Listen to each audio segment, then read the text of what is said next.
Hey, it's the Bennington Show. I'm Ron Bennington. There's Gail Bennington. Yo. I am Ron Bennington. I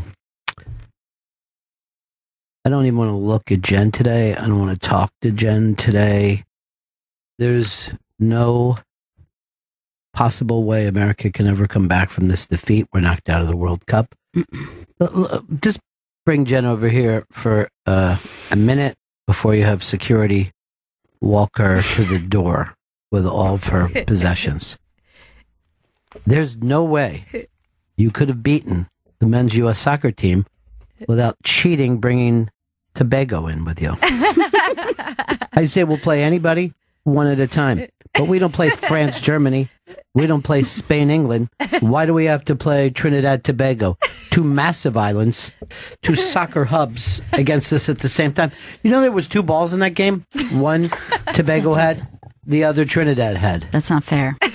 Thank you, Gail. That's bullshit. You don't normally back me up, but in this case... This time I will. Because of the truth. I despise your island, I despise your people, and I despise your lack of appreciation for a country who brought you in when you arrived here on a sailboat at the age of 5. I'm just going back to the moment that we asked her, who would you choose? I know. And she said she would go with Trinidad, and that really hurt me. Here's what bothers me.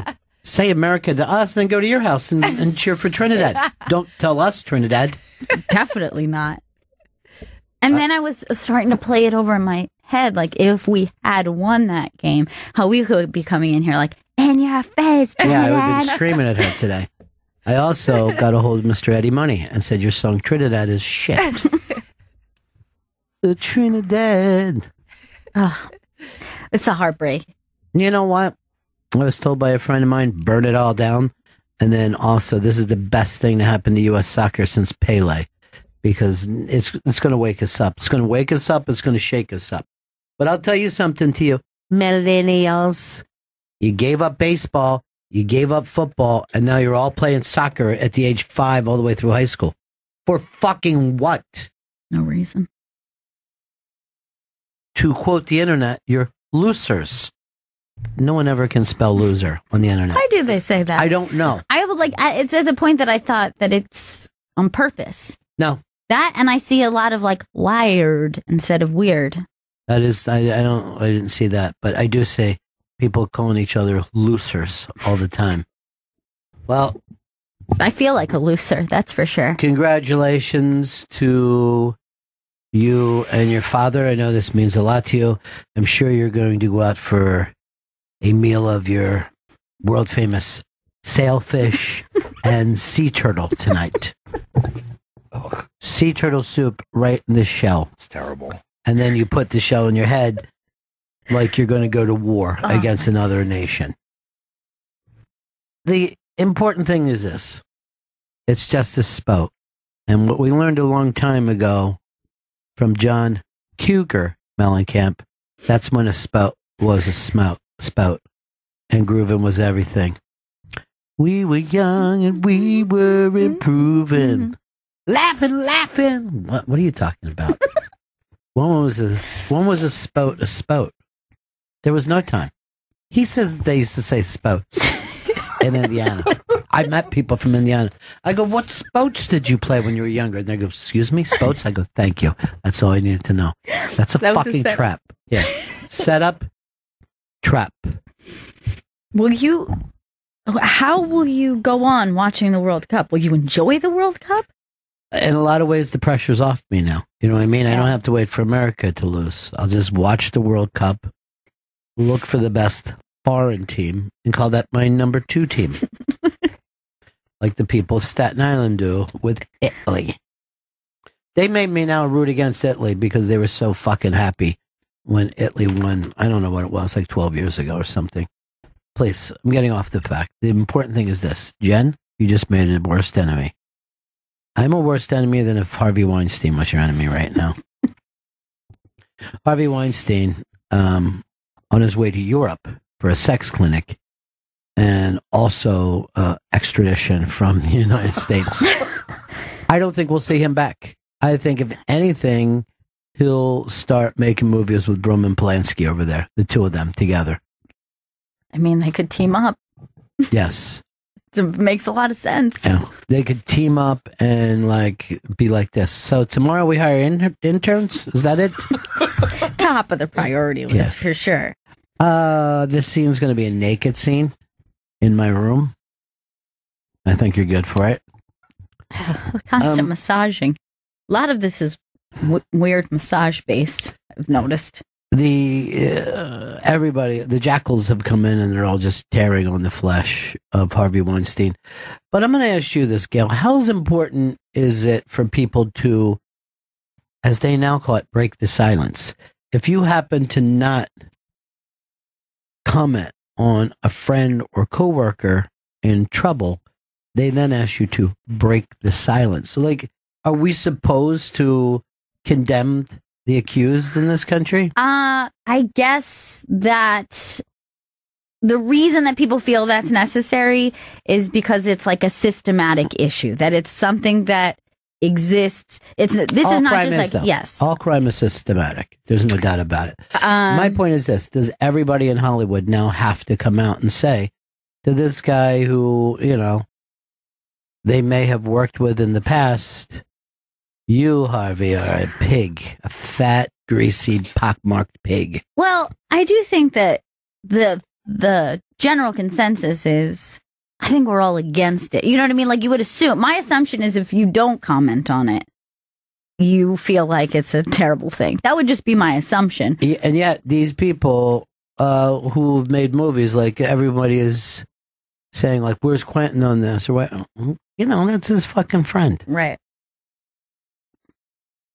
Bob Weinstein, I'll come in on him. You're a fucking rat. And I don't see how this company is going to go on without Harvey. Actually, they haven't been that great lately anyway. No movies are great anymore. It's just not the same business, I try to tell people right now, and I made up this phrase like Trump did with fake news. I invented the phrase golden age of TV, okay? This is a golden age. I'm thinking about dropping platinum age. But I don't even know if I want to do it. And then somebody said to me today, can you believe that all this is happening with Harvey Weinstein during National Girls' Day? And I go, I didn't even know that it was. It is, yeah. What are you supposed to do today? How do we celebrate National Girls' Day? I'm not sure how one should celebrate it. I think with cheerleading. How about today the men dress up like cheerleaders, like at pep rallies? I don't think that's the point. We put balloons under our shirts and big, massive amounts of lipstick on. And we're like this. Look, I'm shaking them. And everybody laughs. I said, I got to get a picture of you. Oh, that fucking thing. If there's any worse jock day in the world, it's that. Powder puff. Here's the two worst jock days. That pep rally day and then Jocktober, where we attack all the other DJs out there about what they're doing. I like to call it Jacktober because they're a bunch of jack-offs. And then I also say jag-offs, and you should play for the Jacksonville Jags. That's another thing that I do. Fuck you, jag-off. Something that you've never heard a black man call somebody a jag-off. No, I don't think that's in there. Hey, you're a jag-off. A real jag-off. Never hear a black man use the term dickweed. There's just certain curse words they stay away from. Those are two. Jagoff and dickweed. Vito, you still run with an all-black crowd, right? Yeah. It's my squad. Okay, I'm going to start calling you White Shadow. Okay, I like that. Can you tell them to call me that too? I don't like to tell them to do stuff because I come off like Jerry Jones, and that's something I don't want to do right now. Jerry Jones said this: anyone who kneels for the national anthem is a jagoff and a dickweed. And the black guys are going, what do these things mean? I've also never heard a black guy say douchebag. I think that's not popular either. What's that? Douchebag. What did you just fucking call me, Chris? I didn't call I'm you just sitting here doing my work like anybody else. God. Why would you call him that? I didn't. A black woman once told me that they're not familiar with the term beaver. She's like, we're No, not that's like true. you guys. We don't say beaver. And I'm like, just to clarify, I don't say beaver. No. And I don't want you to think just white people are running around saying beaver. We don't say beaver either. We say snapper. That's our way of dealing. I never heard a black guy refer to his penis as his junk.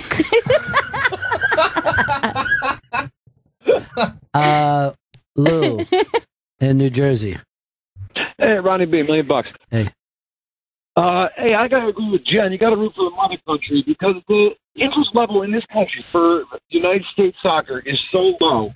That's just not And true. every other- That's just, first of all, it's just not true. The national games of the World Cup get amazing. It's record breaking every time. And two, I don't care if you go around, where are your people from? Italy. Okay. I don't care if you root for Italy against Spain, but when you root for Italy against the United States, that's like when Trump looked out his window and saw the Muslims in New Jersey celebrating 9/11. I don't know if that happened, though.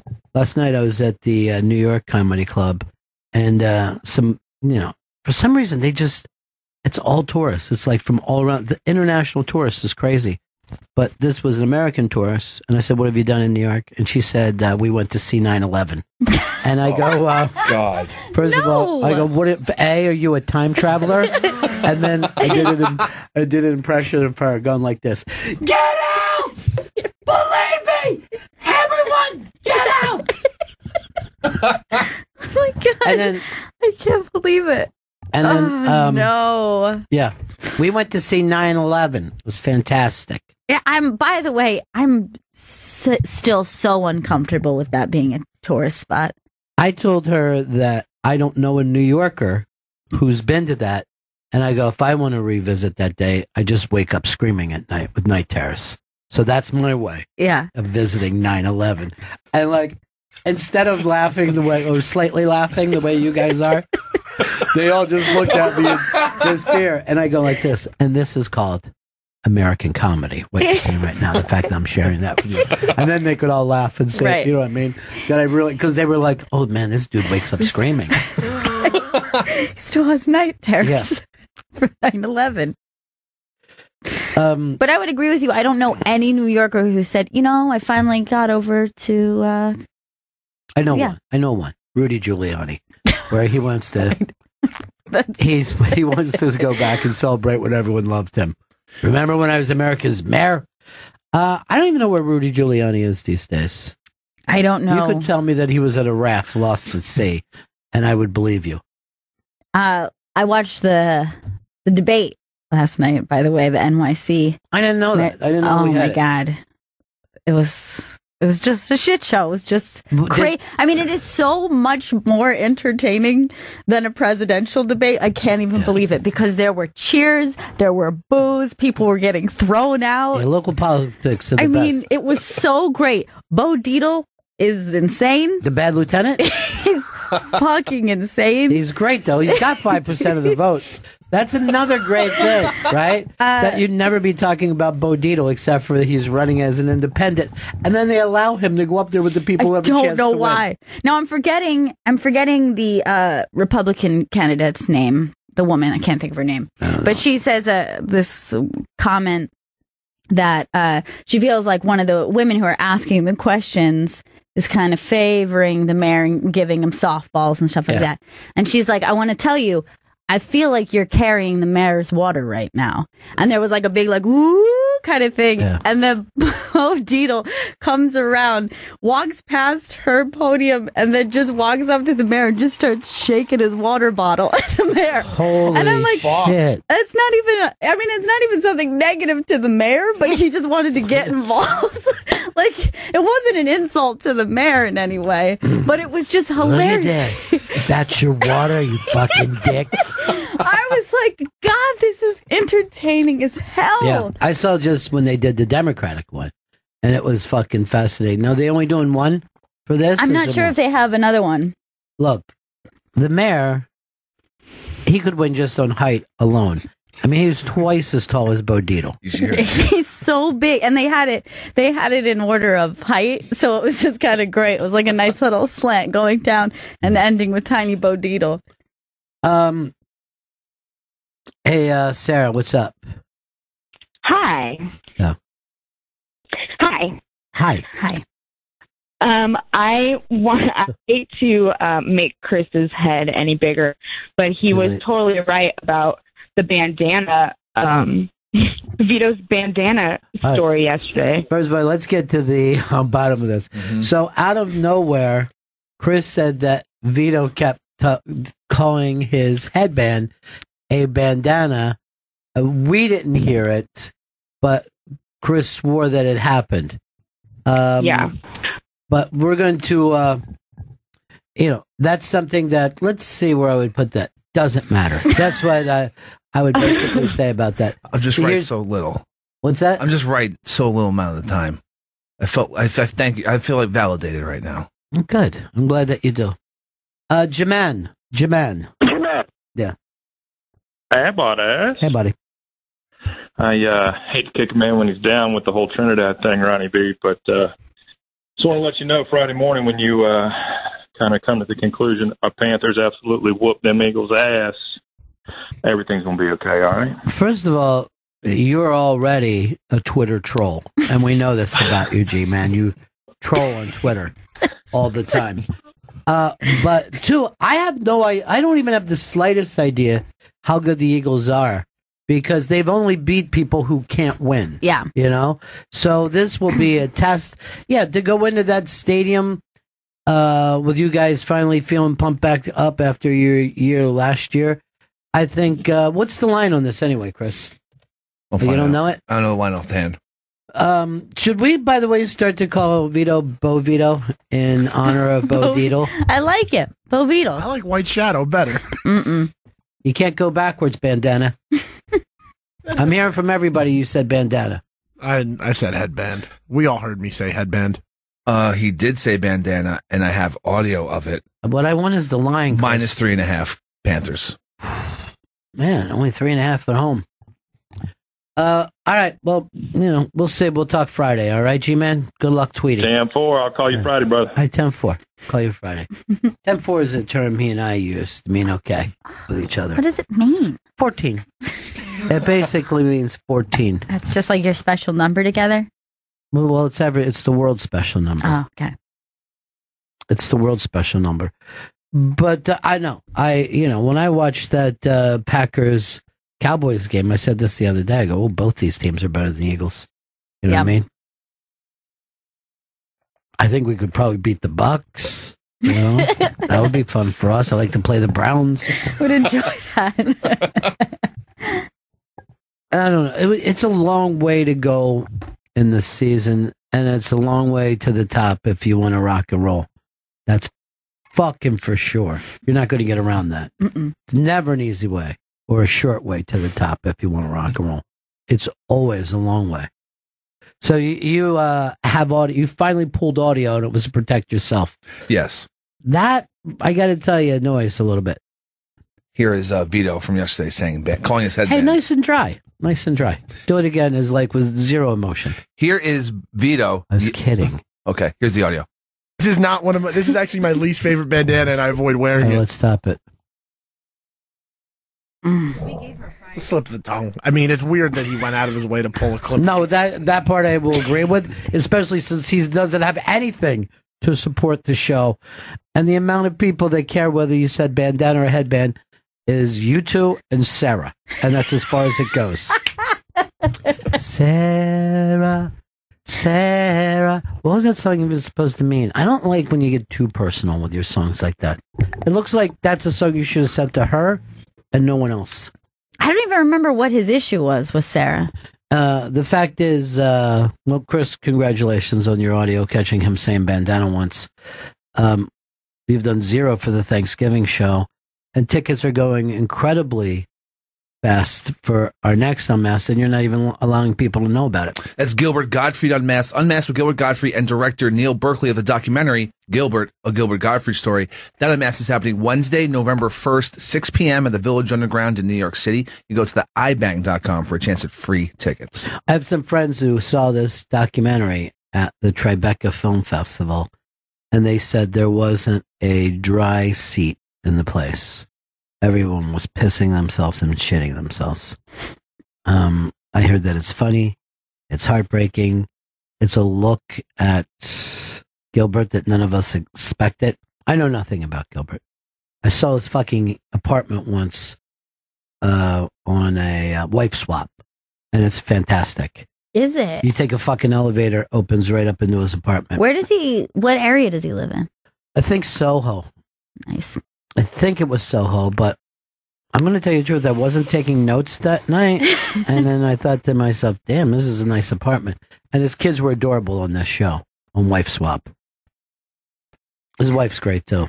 I forgot about Wife Swap. I know. That was like one of those shows where the content, you're like, oh, that's disgusting. And then it was on, I'm like, watch a little Wife Swap. I saw Joe Piscopo act like such a fucking terrible person on that show. I never get it out of my mind. Really? Terrible person. Terrible to his swapped wife? His swapped wife and his girlfriend. I mean, he came across like he should only wear a wife beater. Oh, no. And a bandana.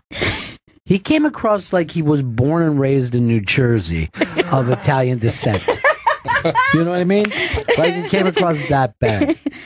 No, they're talking about him being the Bo Dietl of New Jersey and running for governor of Jersey. And if I lived there, but first of all, after I was done trying to hang myself, I would. I'm only kidding.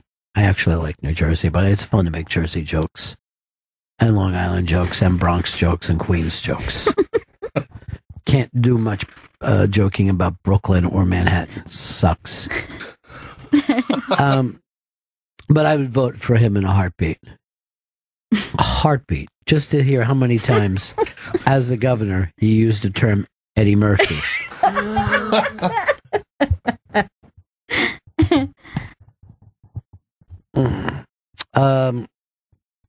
Let's see what else we got to talk about today. All right, Gail, you were telling me a craze was coming back that I was not familiar with. Yes. This was a 90s craze. The Tamagotchi is coming back this November. I don't know what the Tamagotchi is. So the Tamagotchi was a 90s toy that was one of those like overnight sensations. Every kid had one, and that it was like dead as quick as it was popular. And it's why don't I remember this? I had one. And my brother had one. They were like a virtual pet. So it was in the shape of an egg. I do remember. And then there was a little screen, and then the egg hatches, and then you have to feed your little pet. You have to care for it. You have to pick up its poop, and you have to make sure it doesn't die. This what was annoying about this and having you play with it is that you would annoy others with it all the time, and you would say, "This is what I'm doing with."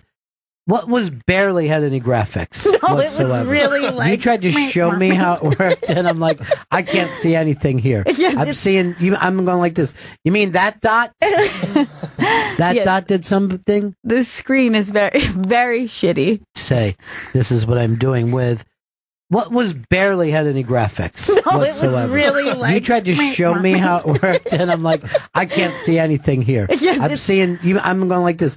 You mean that dot? That dot did something? The screen is very, very shitty. All right, so that was a short-lived trend. And this is how of the trend of the time. I remember I had a Tamagotchi that was an alien, and I named it Jinko after the Jean Company, which is the giant, those giant elephant fucking pants. Yes. I love those pants. So it was like couldn't have been more of its time. Vito, were you ever involved in a kind of a craze like this? Yeah, I remember when I was a kid, these sneakers came out that you could pull the wheel out from the sole I remember of the those, shoe. yeah. Oh, yeah, wheelies or... Heelys, yeah. And every single kid wanted them, and every single kid got them, except for me, because I had sized out of the shoe. Now, did they last long, or did the wheel burn out? You would see kids on them for, the entire school year, so, the shoe lasted a lot. I know, but guess what? When you're a parent, having a shoe last 9 months is not exciting. You know what I mean? You'd like, particularly if it's an expensive shoe with a wheel that comes out. Now, I'm going to think of myself. I don't remember because I was electronic things, but there was always, for no apparent reason, like, this is the year of the yo-yo. Yeah. This is the year of the clacker. Something that teachers could take away from you. So there is, and the hula hoop was the same way when it came out. Yeah. Where, like, the nation is going crazy for hula hooping. I like any toy that gets to the point where it's like, kids find out about it. They're like, I have to have that thing. They get so obsessed with it, that becomes the thing that's banned at school. Like, Right, it's that's like, what no always yo-yos at school. What happens is like, it's fucking spelling class, and the teacher's calling on people, and they're just playing with their Yamagachis. But I always like, if there's a craze far enough that it makes, like, national news. Right. Even if it's at the end of it. Where there's like, all the kids want a Furby this year. And look, Dad has a Yamanachi too at work. And you're like, what? Why did that? You know what I mean? There's always like some weird dude who joins in, like, this whole family is going Yamanachi crazy. Now, and yes, it can't last long because it isn't anything. It's not, there's no nothing. reason. Remember just last year when people were running around with the virtual life game and they were all fucking... Oh, yeah, the Pokemon, yeah. Yeah, Pokemon. So that was a matter of weeks, but that made the news because people were running through Central Park and through traffic. I was like really into it for a total of 10 days. I remember I started playing on a weekend. I was like, everyone's playing this game. By the following weekend, I'm like, I'm tired of this game. I'm done with it. I remember you guys told me about that. And then I was like, well, that's the dumbest thing I ever heard in my life. You guys are dumb. Then I went out to lunch and was watching, like, half the people of New York were trying to find something on my way to lunch. And I'm like, what the fuck? I feel like I'm in a movie where half the people became zombies. And then, like I said, 3, 4, 5 days later, it had been up so big that CNN and Fox were covering it. And then it was just gone. It was like, just this gone. is stupid. And it was a weird thing. It was like, I heard, oh, you should just try it out. It'll be cool. I went to like this park near my house, walked up, and someone was just like, oh, are you trying to catch Pokemon too? I'm like, oh, that's weird. And then I turn and there's all these people walking towards me, coming to the same spot. It was so strange. It was like overnight sensation done in a week tops. Chris Stanley, do you have a trend that you were part of? When I was in a freshman in high school, everyone had laser pointers. I guess it was a time when they were able to cheaply make them. Yeah, the first time they were like keychains. Exactly, keychain laser pointers, and teachers fucking hated them, and us kids loved them more than anything. You know where I hated them? Where? At the movie. Yeah. Because you go to a movie and suddenly there's a laser pointer on somebody's balls. And I'm just like, all right, I'm trying not to laugh because I'm trying to enjoy a movie. But talk about being pulled out of the reality. Oh, that's terrible. That's such an asshole move. Dude, I had another one that I just remembered that it was like one of those things was like, Mom, I gotta get this. Yeah. I wanted a talk boy so bad. I don't even know what that is. A talk boy was the recording device that he had in Home Alone. It was a made-up toy. Oh, yeah. Everyone was like, they thought they were real. Then they made them in real life. And I was like, I need a talk boy. I was so excited to get a talk boy. Everybody was talking like, oh, I'm going to get a talk boy for sure. Badly. And then I remember playing with it for 3 days. Well, that's and then being like, yeah, I've recorded my voice, made my voice sound really fast, made my voice sound really low, and now I'm done. It's pretty much the only features. The batteries died, so I'm done with this thing. It sucked. Movie tie-in merchandise was always really screwed up like that, where they'd get you really pumped up about it, and then you'd be like, this robot dog doesn't do anything. Dude, I felt the same way about cereal boxes and cereal commercials. Yeah. I remember once that they made it look like in the cereal box, you were going to get a diving sub, and that you would be playing with in the pool or your bathtub. And I was like, I'm fucking laying there at night, and I'm going, if I get this sub, I'll fuck my own submarine. It dives like that. And I mean, the thing was just a piece of plastic that lied sideways on the sub. And I literally went to the market with my mom, picked out the cereal, wanted to open the cereal in the car, fucking ran into the house with it. And I remember being like armpit deep, fucking reach. That's how little I was. Like the bottom of the cereal box was so far to me. And my mom's like, "You're the only one eating that cereal. It's disgusting what you're doing." Well, what is it about kids when they go like, "This is going to change my life"? Like, you think that it's going to be like, because I remember thinking that about the Talk Boy. I'm like, who knows how many creative endeavors I can get into with this thing. Look how many times as an adult you do it with a new phone, a new car, a new house. You honestly feel like when you get a new house, everything changes for me now. First of all, I'm going to keep this room spotless. Whatever you do, you think, but it's the same childish thinking that if I get that thing, I'm going to be a new person. Yeah. I've felt that way with a jacket before. I just felt like this jacket is going to change the world for me. Yeah. And nothing, you just go back to being your shitty self. Do you remember when Terminator 2 came out and John Connor hacks the ATM with that tiny computer? Sick. Anthony, why are you sick? Who are you bitching to, Anthony, that you're sick? Sorry.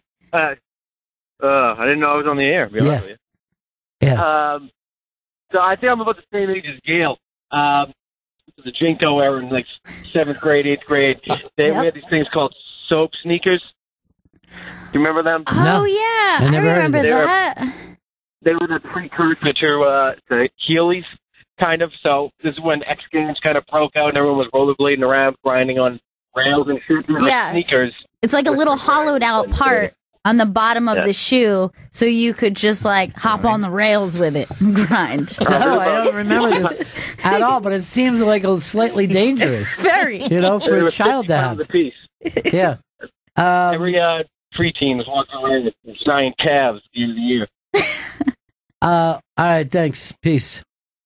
Hey, Dan a mess. Hey, yeah. So when I was about 10, I was super excited to order a Swiss Army knife from the Boy Scout catalog. Sure. My mom hid it from me, and when I finally found it, I cut myself immediately. So she probably did the right thing. And I never fucking but it has a corkscrew in it, and it has clippers and all kinds of. It's got everything you need in one knife. A saw. The only thing I don't like is the ones with a toothpick. I'm like, ew. I keep using that. That's odd. That's an odd one. When I was young, there was a thing called pen knives, and it was just a little knife, and you could pop it open, and it was like just a little blade on it. It was like baby's first knife. You had it when you were a little kid, and they were like. When you're going to get this pen knife for yourself, but do not jab anybody with it. And all you would do is jab each other with these little knives. Look it up, Chris, a pen knife. I don't think they sell them anymore, and I think like we're past the point where you want a child to have a knife. But they were just little knives. Oh my gosh. Yeah, just he's got the wrong thing. He went to the wrong thing. That's okay though. Just turn it off. Yeah, those little kind right here.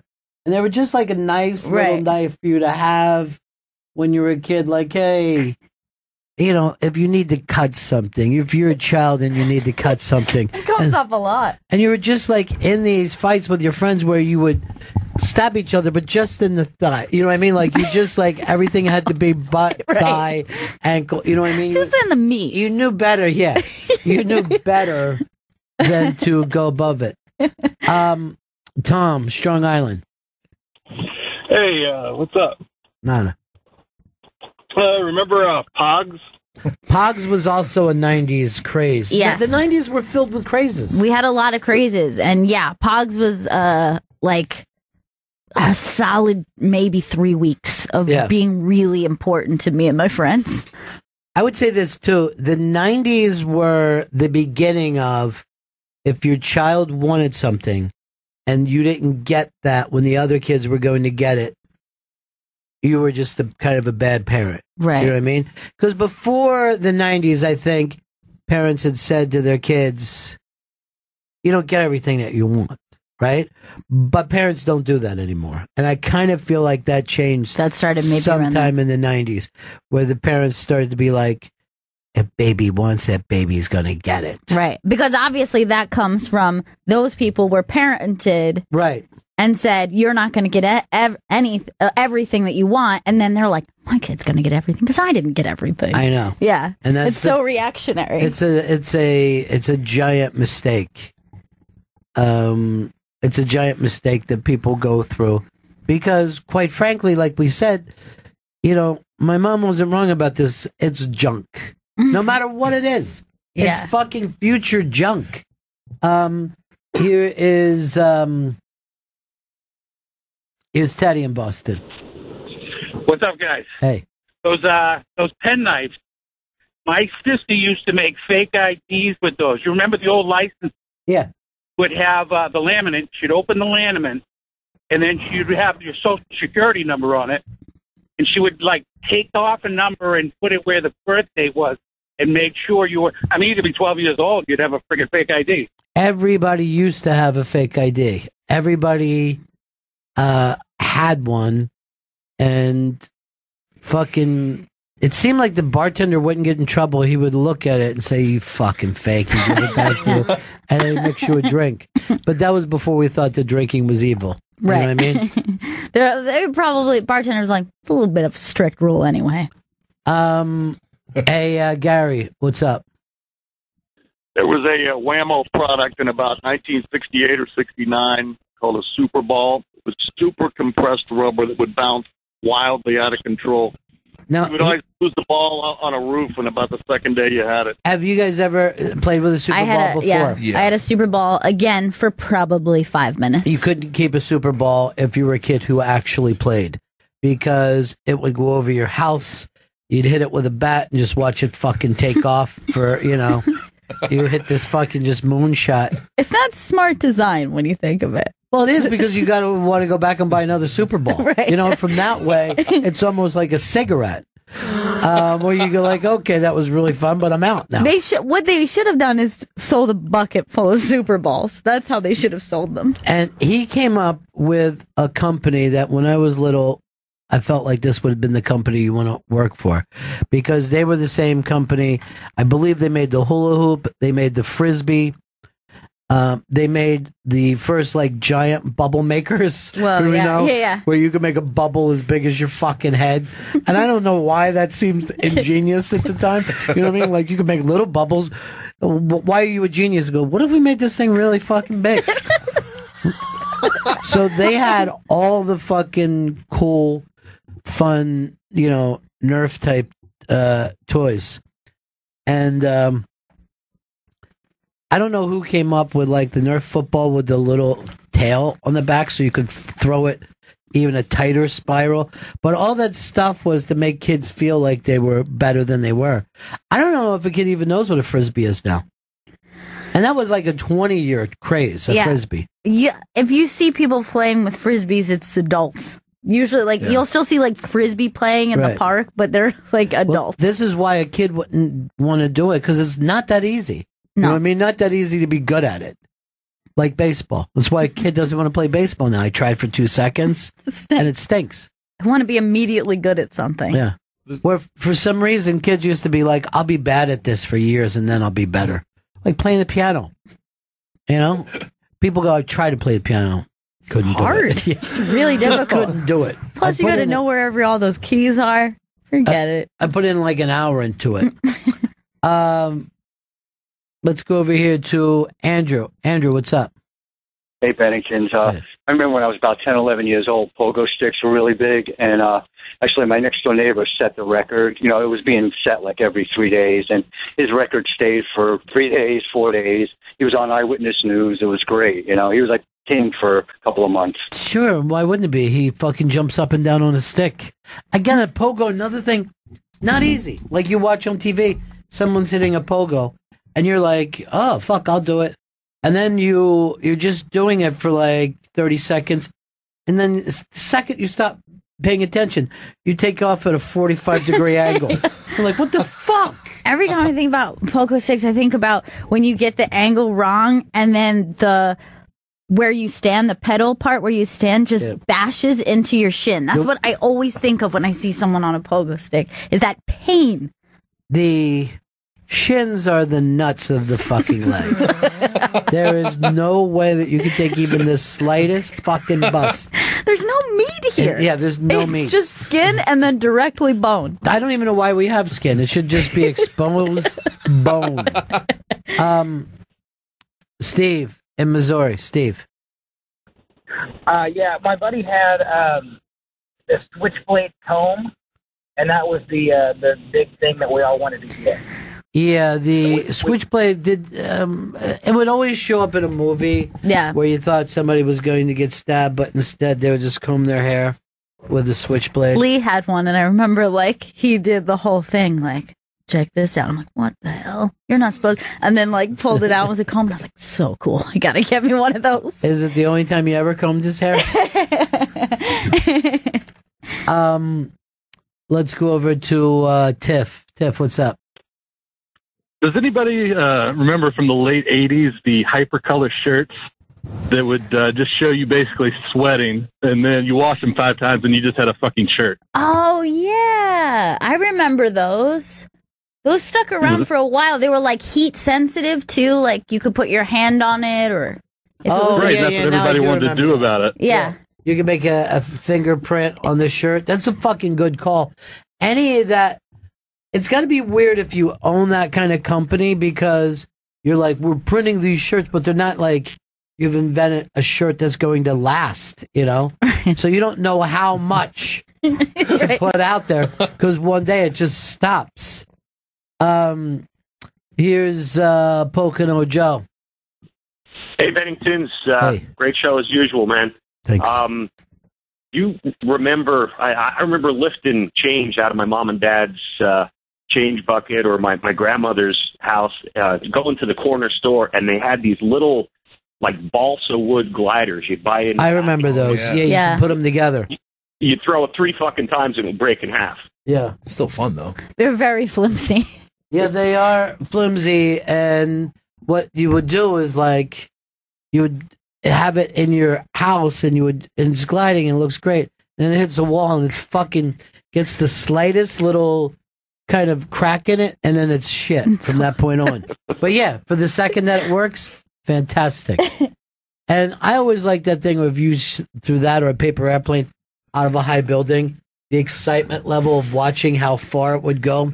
And if the wind picked it up again, it was thrilling enough that you could pass out. It was that exciting.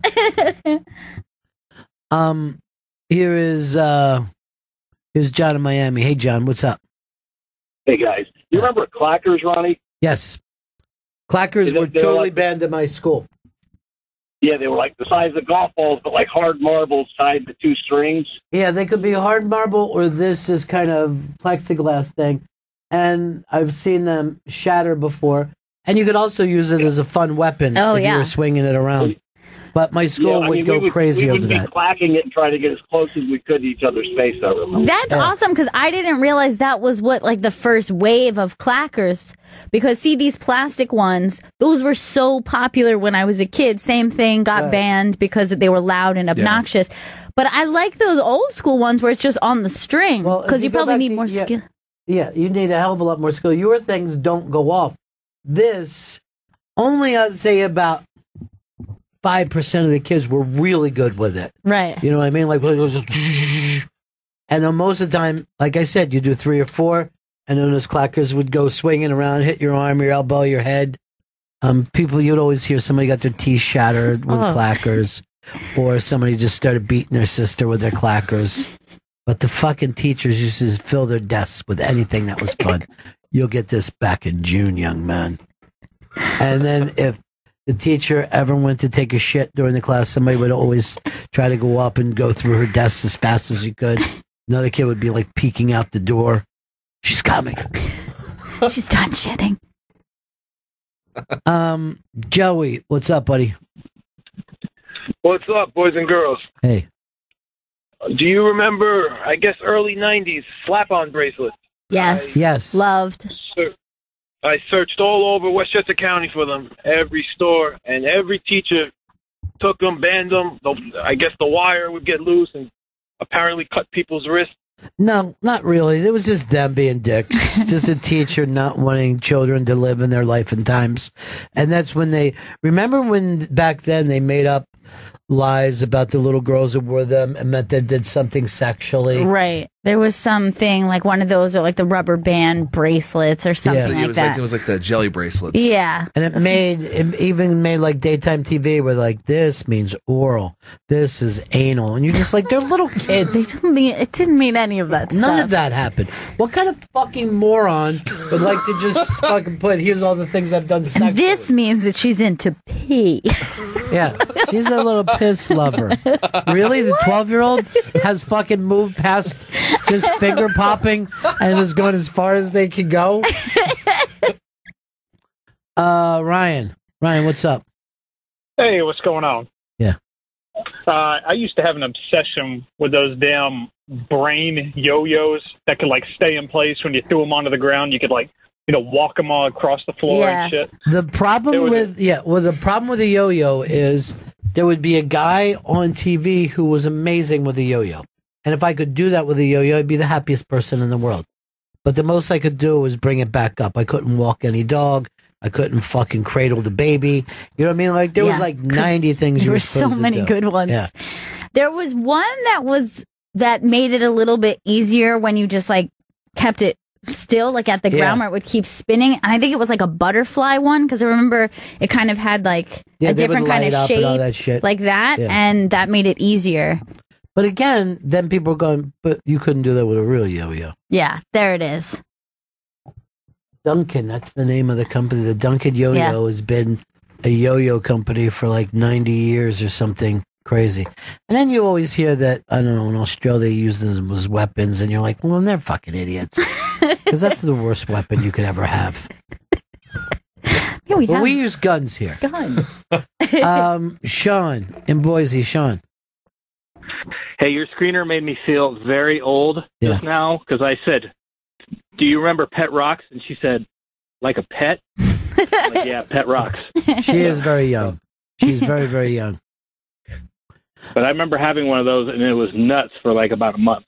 Yeah, that was a guy who said I could just sell a rock and people will buy it. You know what I mean? Like it was in a carry case. Yeah. Like a cat case. Yeah. And people fell for it, and I never understood it. And again, it got so big that it made the news. You've heard of people who make pets out of dogs and cats, but have you heard of a pet rock? Well, it seems to be the latest craze. You're just like, you're making this up. Everything about this is false. It's not fun. It's not better. It's a fucking rock. Go out in your backyard and get a rock. One thing my mom would my mom always had a problem with what she called junk. And all I wanted was anything that was in the back of a fucking comic book. X-ray glasses, sea monkeys, any of that.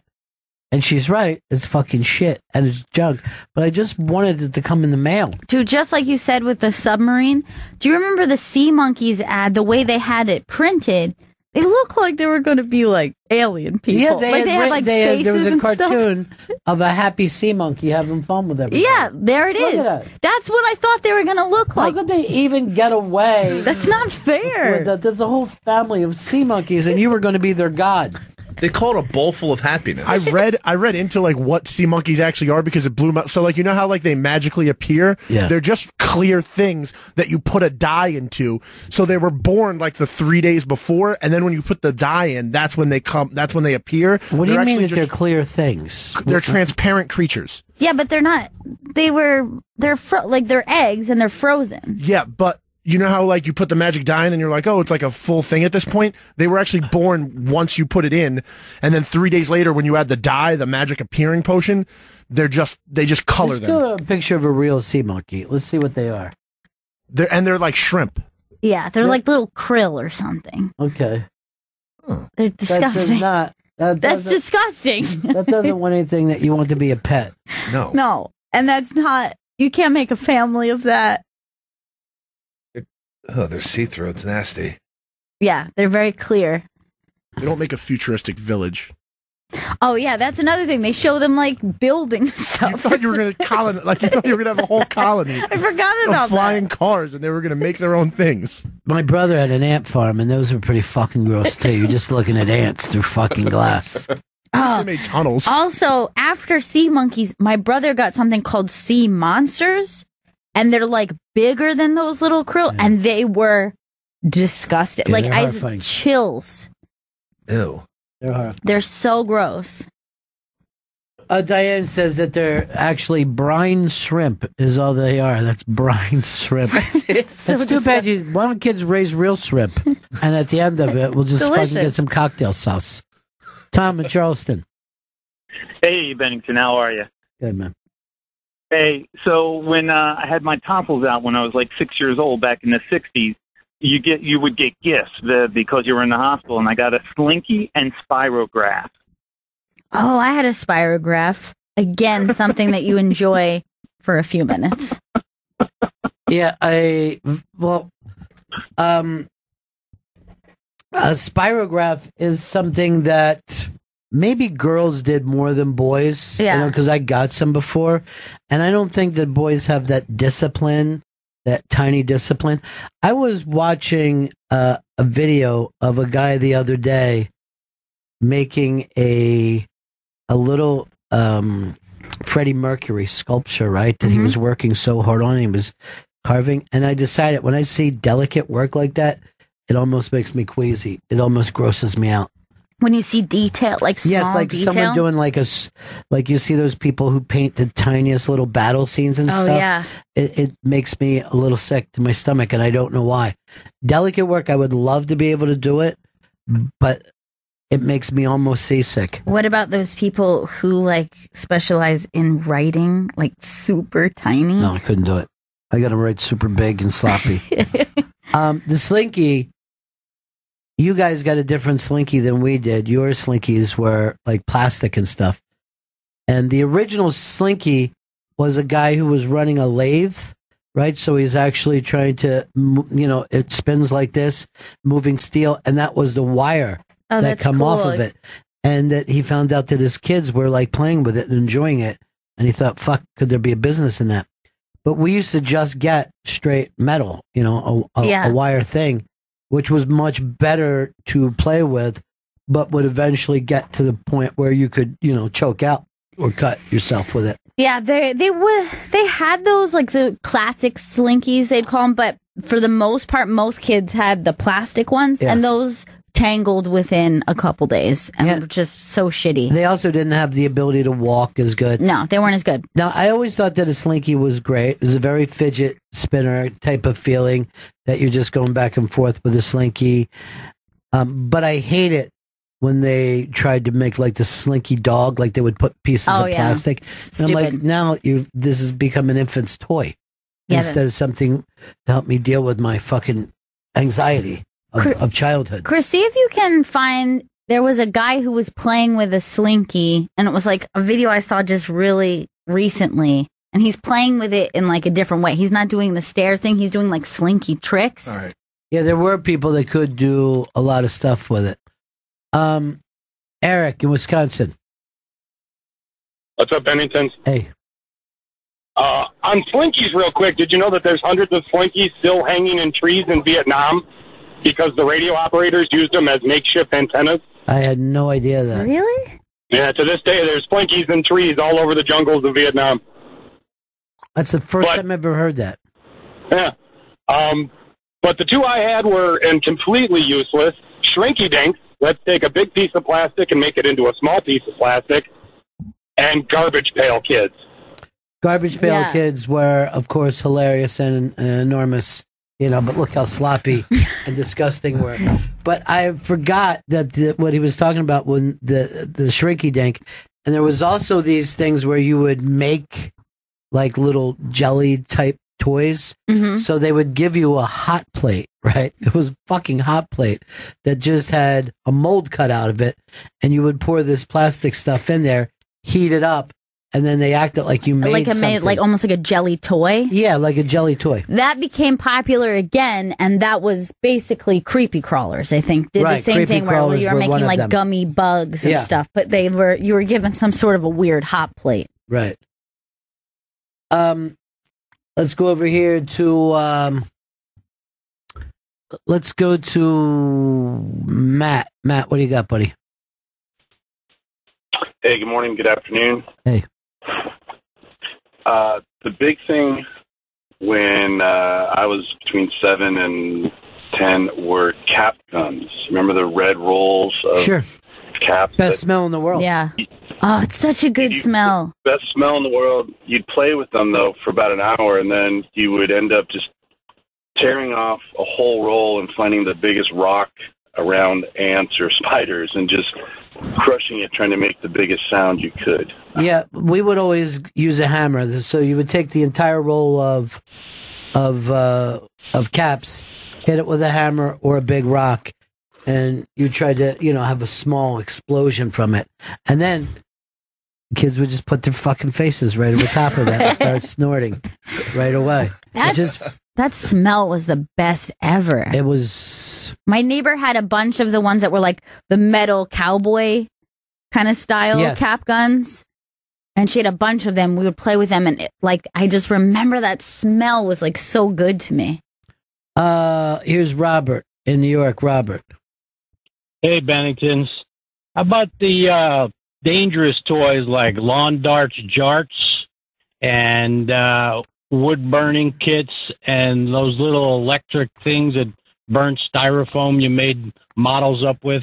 Well, let's They just were go. always- The lawn dart was like giving long knives to children and letting them play with it.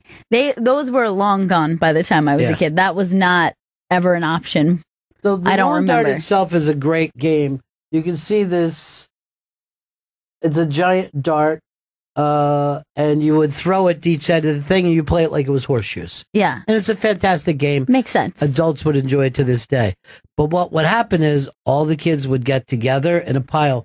You would throw the lawn darts up in the air, and then you would all run before the lawn dart. You wouldn't know where it was going to come out. So you ran with your hands over your head, right? And someone's mom would just be like, "What are you doing?" She would just come running out. But the excitement level of that's very you exciting. don't know whether you're going to get stuck with a giant dart. All right, we got to take a break here, Chris. Yes, we do.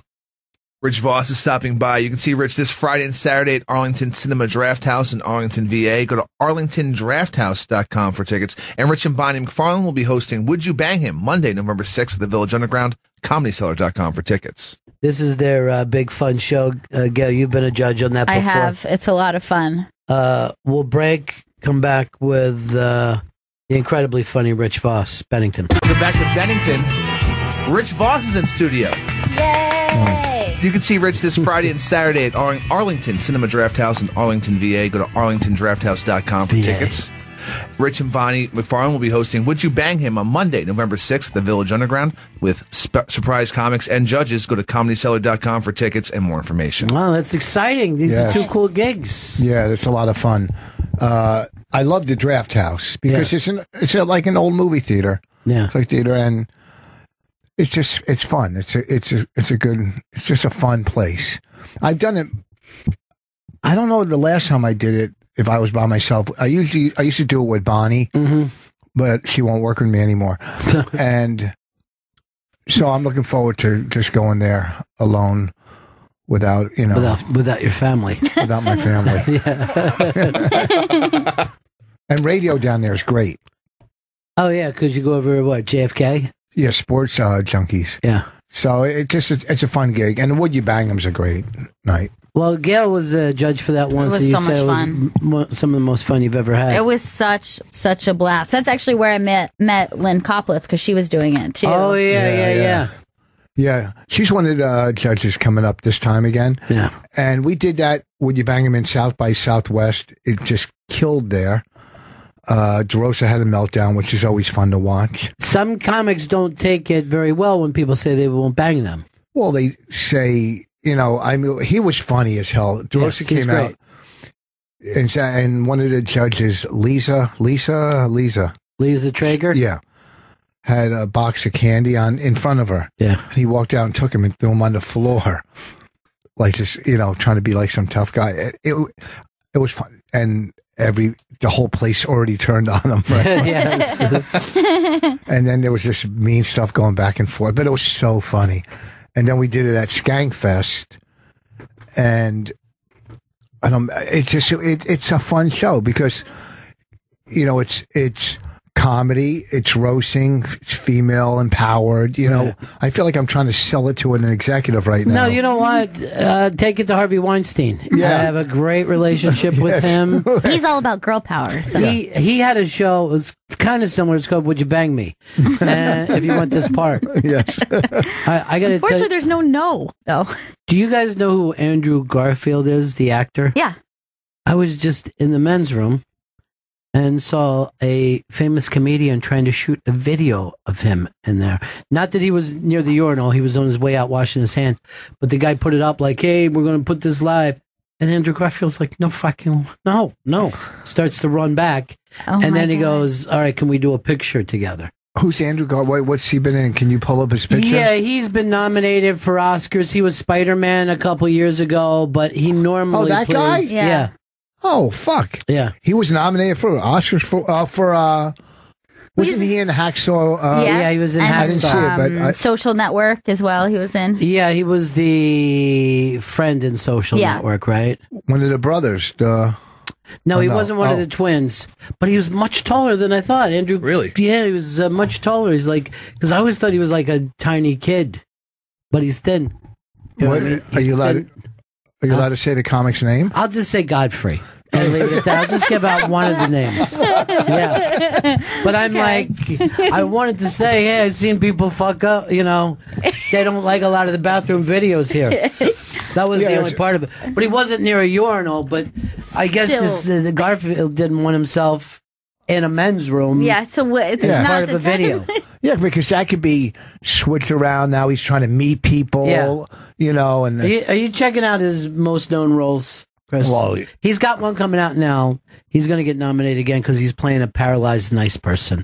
You know what I mean? So I saw the preview. That's going to do well. I think if there's a phobia, the thought of being paralyzed, ever since I was a little kid, kind of freaks me out. Was Diving Bell and the Butterfly so difficult to watch? That? Very, very difficult, and I love the movie, but it's my biggest fear. Now I see the thing where they hook up stuff to your brain and you can make these mechanical arms move around. I'm like, okay, maybe I could do that better. You know what I mean? There was a guy I used to play sports with. I went to school. He dove into a pool and too shallow. Oh, God. You got to put water in pools. I've saw two people get paralyzed. Maybe that's what you saw it. Yeah, I saw it when I was a little kid. Saw people diving. And I always tell my kid, jump, just fucking jump. Yeah, there's no diving. There's no diving, and then these people like are diving off cliffs and they're diving off. Like your fucking neck right there is not it's not a strong thing. And Rich, I know you've had a lot of. It seems like you have internal problems. Yes, my stomach is killing me right now. I don't know. It's been going on for weeks. Like 3 weeks now. Yeah. Now, if you were to die suddenly, who would you want to marry? What single friend that could marry Bonnie and raise your child? What's her name? That's really great. A comic? No comic. No comic. Is there like a club owner or someone in management, somebody in the industry that we would know? Godfrey. No. I don't know. I don't think. Oh, I don't like. I mean, if I was going to pick a friend, Florentine maybe because he's a nice guy. That's a good choice. Here's the thing about Florentine, because everyone knows that he's a cocksman, but loyal once he chooses somebody. Or Bobby, because she'd be so repulsed and wouldn't go near him. Bobby would be good, and he's willing to make his shed a man cave. Yes. I mean, he really goes out of his way to say, I just need a shed in the backyard. That's all I want. Have you seen it? Have you been to his house? No, I saw his videos of it, though. Yeah, he gets into something, and he just goes full force. Obsession is an interesting thing. Richard Lewis was in here yesterday. And then his phone, just one thing on his phone wasn't working. And you could see he's, past where you should have worries in life. And he was and I'm like, he couldn't stop thinking and I about said, it. "Oh, I've seen Voss get that way when you get something on your mind." You didn't say that to Richard Lewis, did No, you? no, Oh, I wouldn't say that. By the way, Richard Lewis sent a very sweet DM. Oh, that's so sweet. Very sweet DM. So he just couldn't think of anything else. He couldn't think of another thing besides that phone. Yeah, he's like, I want to get to this other stuff, but this phone. Does anybody know? I can't turn the picture thing around. Well, he must have been a great interview. He's great. Yeah. Have you met him before? Yeah, I him? did an announcement with him years ago, and he's like you. He's a movie guy. He knows, and loves to talk about movies. He goes all the way back to silent film, though. Yeah. I can't. He's obsessed I can with watch Buster clips Keaton. of Buster Yeah. Keaton. I don't know if I could sit there and watch a full 2 hours. No. When I first started comedy, I guess, I thought he was great. I mean, I still do. I thought he was, I loved watching him. I thought he was great. Yeah, he's amazing. He was one of my favorite comics. So him and Paula Poundstone. I used to love her. I thought she was great. And Wendy Liebman. But, you could tell was out of his mind. Yes, he puts himself into this obsessive thing, and I don't know whether I guess you have no choice over obsessiveness like that, But always a brilliant guy. I just met in the hallway for the first time ever, Sandra Bernhardt. Oh, she's fantastic. I've never met her, and always a big fan. Yeah, me too. She's so cool. Yeah. Yeah, I just met her out there. I was like, whoa. I was I felt like, wow, this is cool. Yes. You know what I mean? Yeah. Well, she came from like a cool place, like she was Pryor's friend and stuff like that very early on. But I always found her. I was talking to I think Artie about this. He was also another real fucking strong movie guy. The first time that you saw her in a film, she was just unbelievable. You're like, I never saw him today. And I remember when she used to do Letterman, and she would come out and just bust Letterman's balls and stuff, And one time she came out and she said that Letterman had knocked her up, and she had this pregnant stomach. Oh, that's hilarious. She used to put like her foot on his desk and just like, she would be like, you know what I'm going to do to you, Dave? I'm going to mount you right here in front of your audience. And he would be so uncomfortable, but it was great fucking TV. God. Well, they had to be friends probably from the Comedy Store way back, most likely. That's right? interesting. I don't know if that's true or not. Or was she a New York actor or an L.A. actor? Yeah, she went to L.A. originally. The thing is, she seems so New York, and she lives here for a long time. But she was like born in Phoenix or some fucking place. Went to L.A. as a kid, like in the 70s, and then fell in with Pryor and that whole crowd, and was like doing black rooms when white people didn't do black rooms. White people didn't know that there was black rooms. Yeah, there was a lot of underground rooms back then. Paul Mooney used to work them. Her and Mooney are best friends. Right? Yeah. I saw a movie. I don't want to badmouth the movie, but the ending, this movie was, and it got all these great reviews. Bushwick, wait, what was it? Straight Out of Bushwick or something? Was this one where the hillbillies attack fucking Brooklyn? Yeah. Basically the world. Yeah. I didn't see it. Don't bother, right? Well, I don't want to badmouth. Did you see Blade Runner? I never saw the original one. Oh my God, you're So kidding me! You would good. fucking love it. There's certain things I've never saw that I was never into, like sci-fi. I never saw one Star Wars. And I'm not bragging. I just don't. Sci-fi turns you off. You're like, this is ridiculous. Yeah, I'd But rather I would watch say- drama or courtroom. Yeah. Blade Runner is the kind of sci-fi that I think even most sci-fi fans. It's like a people who Bogart. don't like it, yeah. Bogart would have done this movie Yeah, in the it's- 30s. It's like a film noir with Yes, like good sci-fi call. mixed Well, in. I heard you talking that you went to see the new one, and you walked out of the theater all screwed up in the head or something. Or? Yeah, it was just because it was just very dreamlike and kind of surreal. So I just felt really weird for like a couple hours afterwards. I just felt off. I think The Doors. I felt that way from The Doors when I saw The That Doors. was a spacey movie. You walked out, you felt like you were like high or some kind of weirdness. You know the one that got to me? Remember when they did the silent movie? a couple years ago, and the dog was in it. And Oh, Vito, yeah, you yeah. got it. Artist. The What is it? artist, The yeah. artist. When I left there, I remember I'm focusing on people's faces too much. Wait, what movie? It was called The Artist, and it was like a silent movie, but it was new. And I think it won the Oscar. It did something Yeah, it really did. well. Or he won the Oscar for it. But I remember being pulled out of that reality of, because you're looking at faces for communication. Yeah. And I did that when it came out. I'm in New York and all you see is faces. I felt like I was just focusing on too many faces walking down the street. Like, you know, how you get when you're tripping and every little thing matters to you. Now, you brought up you can't watch sci-fi. I have a problem with fantasy. I know a lot of people love fantasy. I could care without it. Horror I don't like because I probably believe too much in it, you know? Yeah. Well, when I was young, not young, I guess 17, whatever, saw The Exorcist. Yeah. Never again would I watch something like that. It was The the Exorcist was scariest scary shit to us. Crazy. It was so, I'm telling you, that movie was so good and so scary that you thought you were possessed. I think if you have a good imagination, horror is not the best thing for you. Yes. You know what I mean? Yeah. I won't watch any movie, devils or, I mean, ghosts, I don't care about ghosts. They can't hurt you. But, But a devil can. Yes. A devil can hurt the shit out of you. But, you know, like, they don't do it for me. Yeah. And even, I know, it's so weird. I love so many movies. Like, comedies I don't want to watch a comedy, only laugh twice or three times. Right. Like, to me, Guffman was great. Yes. I mean, I laughed, you know, I guess the one scene of my cousin Vinny, just the lawyer, the stuttering lawyer. Yeah.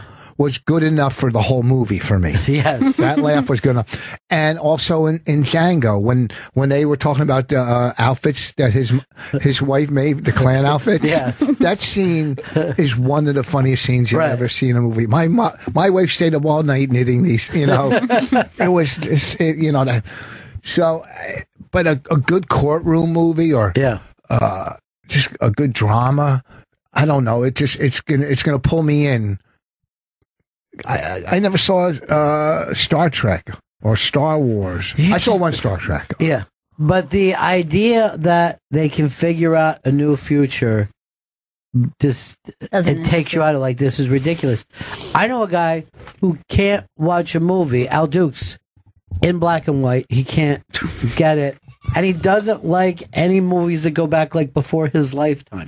Or doesn't I've like, met people who said that they can't watch any period piece of any kind. well, look, have you ever noticed, like, we'll sit around, we'll watch English or we'll watch fucking People in Nights. We don't have any fucking real great movies about the beginning of this country. There's no great George Washington movie. Yeah. Oh, we you're go right. back to the Civil War and that's it. Pre-Civil War, we're like, this fucking blows. Yeah. You're right. There's nothing, you know, and lobbyists for the Delaware River would love a good movie with Washington. Yes, you know, yes. They're like, here, come here and get this going. I remember there was a house in my town. I go the Quaker House, I think it was called, and Washington slept there. So it was a place there. It was a museum because he slept there. You know, and they had those throughout the country, but that's it. He slept here. Big deal. Yeah. They have no hotels back then, so wherever he was going in his travels, Can I come they in? had to stay at somebody's house. They're like, "You're Washington? Yeah, come on in." Come on in. No one's following you, are they? We wouldn't want you to sleep outside. Oh, Chris, you're not plugging at all today. I mean, Rich Voss is here. He's not feeling well. Rich, That's I all right. He apologize. fucking he keeps going. Rich Voss is in studio. You can see Rich this Friday and Saturday at Arlington Cinema Draft House in Arlington, Virginia. Go to arlingtondrafthouse.com for tickets and more information. And Rich and Bonnie will be hosting Would You Bang Him? Monday, November 6th, at the Village Underground with special guests and special comics. Go to comedyseller.com for tickets and on Twitter at Rich Voss. Thank you. One of my favorite movies is black and white, Days of Wine and Roses. Yes. It's so good, so powerful. Yeah. It's just it's alcoholism to the 10th power. Back when people weren't doing things about alcoholism other than the town drunk and fucking lemon. It's an unbelievable movie. Lee Remnick. Yeah. How good. I mean, even Jack Klugman was in it, and he wasn't even one of the. He was like a cameo almost. You know. What of that era your favorite movies, Chris? I would say like The Apartment. The Apartment's one of my. Oh, I love that movie. It's a real New York movie. I love that movie. I remember when so Chris, much. you brought it up as one of your favorite comedies or whatever, and I'm like, "Are you kidding?" That movie makes me so stressed. I think it's brilliant, but I never. There was something about them fucking in the same bed, no matter who they were from The Office. It just Right. seemed like there was a very Harvey Weinstein grossness to it. But he was such a cock in that movie too. Oh yeah. It was ridiculous. I remember I saw it for the first time. I couldn't on Turner Classic Movies. Yeah. I was like, this is amazing. And I love it. I love Billy Wilder too. And I know it's a comedy. Like I know there's laughs there, but it just stresses me out. It stresses me completely. Did you see, what was it, same time next year, is it? With Alan Alda. Yeah. That was like mid 70s, something like that. Who was the woman? Oh, the one that married Neil, the writer, the playwright, Neil. Yeah. Neil Simon? Neil Simon, yeah, that was his Neil wife. Simon. And then Neil Simon wrote that. That was It's really weird for people to know how big Neil Simon was at one time. The biggest writer we had. His name's not even thrown around anymore. You know? Yeah. And that was the big thing. Neil Simon movies, Neil Simon plays, Neil Simon on TV. Didn't he write Funny Girl? I don't know if he wrote Funny Girl. He did The Odd Couple, the Biloxi Blues, Brighton Beach Memoirs. He was really fucking just like, they named the theater out of him. That's a long haul before they name a theater for you. Yeah. Please. I can't even get a hot dog stand. I got nothing today. You don't need, you know what? I like Rich Voss, the serious movie lover. That's my new favorite guy. That's my favorite. All right, Vito, you went to film school. Yes. Give me your favorite old school if you're going to catch it on Turner Classic Movies. I love Billy Wilder too. Like Sunset Boulevard's amazing. This is not the Billy Wilder show. That's the thing. Double Indemn. Like he has such a good track record. I also love. I like the silent Charlie Chaplin. I loved City Lights and The Kid. Yeah, I mean everybody does, but I was watching that film, that French film, last night. I can never think of the name of it, but it's like a kid back in the 60s, and he goes there, and he's with his kind of incestuous brother and sister, and they have a fight over Keaton or Chaplin. Yeah. Where are you I've always liked Buster Keaton better. I love his face. I love the way he plays it. Yeah. It's just great. How about you, Vito? I love Chaplin all the way. Just like the way he made his movies, like he wrote the score, he wrote the movie, he acted in it, directed in it. It was incredible. But that was the point of this, is that it was just the tramp show. Like he always focused on himself, nobody else. And Buster Keaton was a filmmaker too. Yeah. He made films. Yeah, but I mean, Charlie Chaplin took it to the next level. Well, tell that to Buster Keaton when he was hanging off a fucking building. You know what I mean? But the reality of it is it's one of those things where Keaton gets the critical love now, where it used to be Chaplin. When He was more of the star. Yeah. He was more of the mainstream star. It was like saying that Harrison Ford is a great actor. You know what I mean? No one in the acting community says that, but everybody else loves him. You guys got to watch this Spielberg documentary. It's 2.5 hours long. HBO On Demand does it. I'm definitely going to watch It's it. Yeah. phenomenal. And you're like, okay, no one has ever done that thing that Spielberg did in the Jaws Close Encounter E.T. That he invented that whole thing forever. But I think they pushed him into making more grown-up movies. And he's like, they didn't want me to grow up. I'm like, I think they made you grow up. And I just think that what he was doing was his own thing. You know what I mean? Yeah. I mean, the way he handled family, the way he handled children, unbelievable. From the eye of a child, seeing when something is either surreal or scary or whatever, and he looked at it from a child's perspective. Nobody else has done that well. He the story he walked on. He was on the studio a lot, and he actually took the tour. He took the Universal tour, hopped off the tram, and just went into offices and acted like he worked there. You know what I mean? Just Yeah. as like there's nobody here. That's he had a awesome. briefcase with him. He dressed in a shirt and tie, and he was just like, "Hi, how are you?" You know, and get to know people's name. I think Kramer did a fucking Seinfeld. That's fucking great. Like that. But I mean, it is true, and you know this is true of radio, comedy. Hanging around is the best thing that you can do sometimes. Just being there. Yeah. There's so many Spielberg movies, like, but also why is his name slipping? You know, Kill Bill, Quentin Tarantino. He's got so many great movies. Yeah. So many great movies. You know, you see directors have one or two in their careers. These guys are putting out 10, 11 great movies. Just a career of greatness. It's amazing.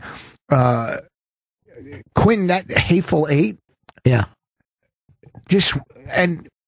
Basically, it was a play almost. Yes. It was a play. I really loved Once that they one. got there, it was a play. Once they got in that thing, it just sat in the tension of that. You ever see? It was based on a play, American Buffalo, the movie with Love it, Dennis yeah. Franz. Is that and I don't know who was the. Yeah, we was were it Dustin Hoffman? Dustin Hoffman, yes. Yeah. And Dennis Franz. Yeah. We saw it with Philip Baker Hall on off Broadway. Yeah. Yeah. Great fucking plays and in the tension of that play. There's a slap in that play where one character slaps another that when you're in that theater has such a feeling of violence that I don't think you could get from any amount of like diehards that you watch where people are shooting. Yeah. You just get the thing of, oh, I'm in the middle of a fight. while you're Theater here. is weird like that. Violence, sex, anything that happens that's like normally, you know, as a visceral thing that Right. happens is so tense in theater. But you have to build to that. You can't open with something like that because you haven't earned it. Yeah. Whereas you can have like a tense moment or a violent moment or a sexual moment early in a movie, but if you do that too early in a play, everyone's just like, "Oh, that's weird. I'm seeing this live." But if you build up to that, there's nothing like that. Dude, it's crazy. if Bonnie wrote a play for Rich and Bonnie, fuck, that would be amazing. Someone wanted to produce one for us years ago on Broadway. He was a Broadway producer. He goes, Yeah. Wow. That would be perfect for you guys. Though. Let's just get them to do Cowboy Mouth. What's that? Cowboy Get you to Mouth do is, Cowboy Mouth. Sam Shepard. Sam Shepard and Patti Smith, right? Oh. Yeah. Bonnie wants to make a movie. The guy Coogan from England, who Steve Coogan, yeah, he's great. She wants to do something like that. Me and her just spending a day or a week. Oh, like that, the traveling. Yeah, the eating, traveling. Yeah. She said, no, he's brilliant. Yeah. What I've seen of him, he's brilliant. Philip Seymour Hoffman, like some of his movies that people don't even know. Well, like one of his last movies, it was based out of Philly. It was him and Totoro. Yes, it was not a fish town, but let me think of it. Something pocket, Devil's Pocket. Oh, yeah. In God's Pocket, they call it. What was it? In God's Pocket. I think that part of Philly, which is kind of gone, was called the Devil's Pocket. Uh-huh. It was only like a small neighborhood in Philly. It was a great movie. Yes, it was fantastic. Great movie. And there was a movie he made where he was sniffing glue. That was and gasoline and shit. Yeah. And oh yeah, that based on the movie book, was I read the great. book Owning Mahoney, I think it was about a gambler. Yes. Which is a true story. This guy out of Canada worked in a bank and embezzled $10 million and lost to gambling. Yeah. $10 million. When do you think you can get a role to get some of that back? Like, yeah, well, how good does it have to get? Yeah. So you win it back and $1 million. That can't be enough. Yes. That can't be enough because if you can lose $10 million, you got to win 20. Sure. And when have you ever heard, he got on a great roll and he won $10 million? So now he's out of the business. He ended up buying a pharmacy. He's doing good. It never happens. It's never happened because you keep going till it's gone. Rich Voss is in studio. You can see Rich this Friday and Saturday at Arlington Cinema Draft House in Arlington, Virginia. Go to arlingtondrafthouse.com for tickets. And Rich and Bonnie will be hosting Would You Bang Him on Monday, November 6th at the Village Underground with surprise comics and judges. Go to comedyseller.com for tickets and more information, and on Twitter at Rich Voss. I keep plugging this movie and telling everybody it's to watch it. The one Family Thing with Nicole Kidman and Jason Bateman and Christopher Walken. It's so dark and good. Yeah, it is good. Did you see that? Yeah. Oh, sometimes it worries you that you are the parent in that movie. I know. Because when you try to raise your kids kind of bohemian, and then you're like, oh, are they prepared for the world? I don't know. We had so much fun. I don't know. Should I send them to private military school? Well, we bring our daughter. Yes. It's like throwing a kid in a prison yard. You're putting her with all these comics. When we were sitting in front of the stand, she was like doing a one-person show for us. Yeah. It's very, very funny. She's truly a funny kid. But she actually gets Rich going. But I told this on the other day, I'm going to tell it again. So we were all doing English voices, right? And then Rich says, can you do Italian voice? He goes like this, hey, Richie, what are you doing standing out here? And he's like, not Brooklyn. Italian. Isn't that hilarious that a kid would think, yeah, I talk Italian like people from Brooklyn. It's adorable. But it is, you wonder what they're going to think at the end of the road. Well, my older daughter, my older daughters turned out to be normal, good kids. And I didn't bring them to shows all the time. Like Rich, she lives with a black guy. I didn't want to bring that up. How did you fuck up?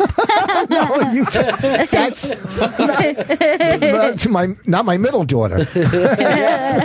No, your daughters come out to gigs and all. They're fantastic. So they grew up around. My ex-wife is normal, right? But me and Bonnie, like this kid's gonna be either a genius or really fucked up. Yeah, but like Bonnie, both. But that's a good risk to take. Yes, it is. You're rolling the dice. She could go either way. Yeah, she's doing violin, but she wants to take piano lessons and I want her. Because I think it's a great and you instrument. can sing along. You have something to sing along with. Yeah. I don't know. I don't know these kids today. Who the fuck are you?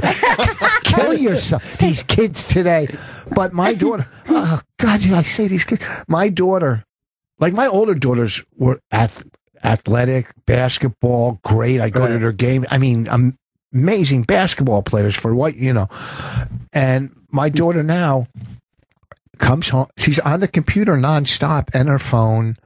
It's like she's creating websites. She's 10. She goes, I'm going to build my friend a website. And she goes to coding camp. What kid goes, I want to go to coding camp?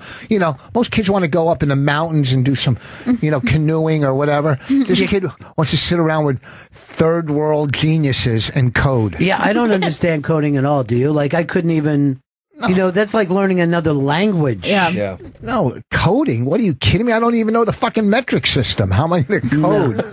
They tried with us. They tried with our generation. Yeah. Because they were going, this school was going metrics in another 7 years. That they said that to me when I was a kid, that we had to learn the metric system because they said the country was going to go.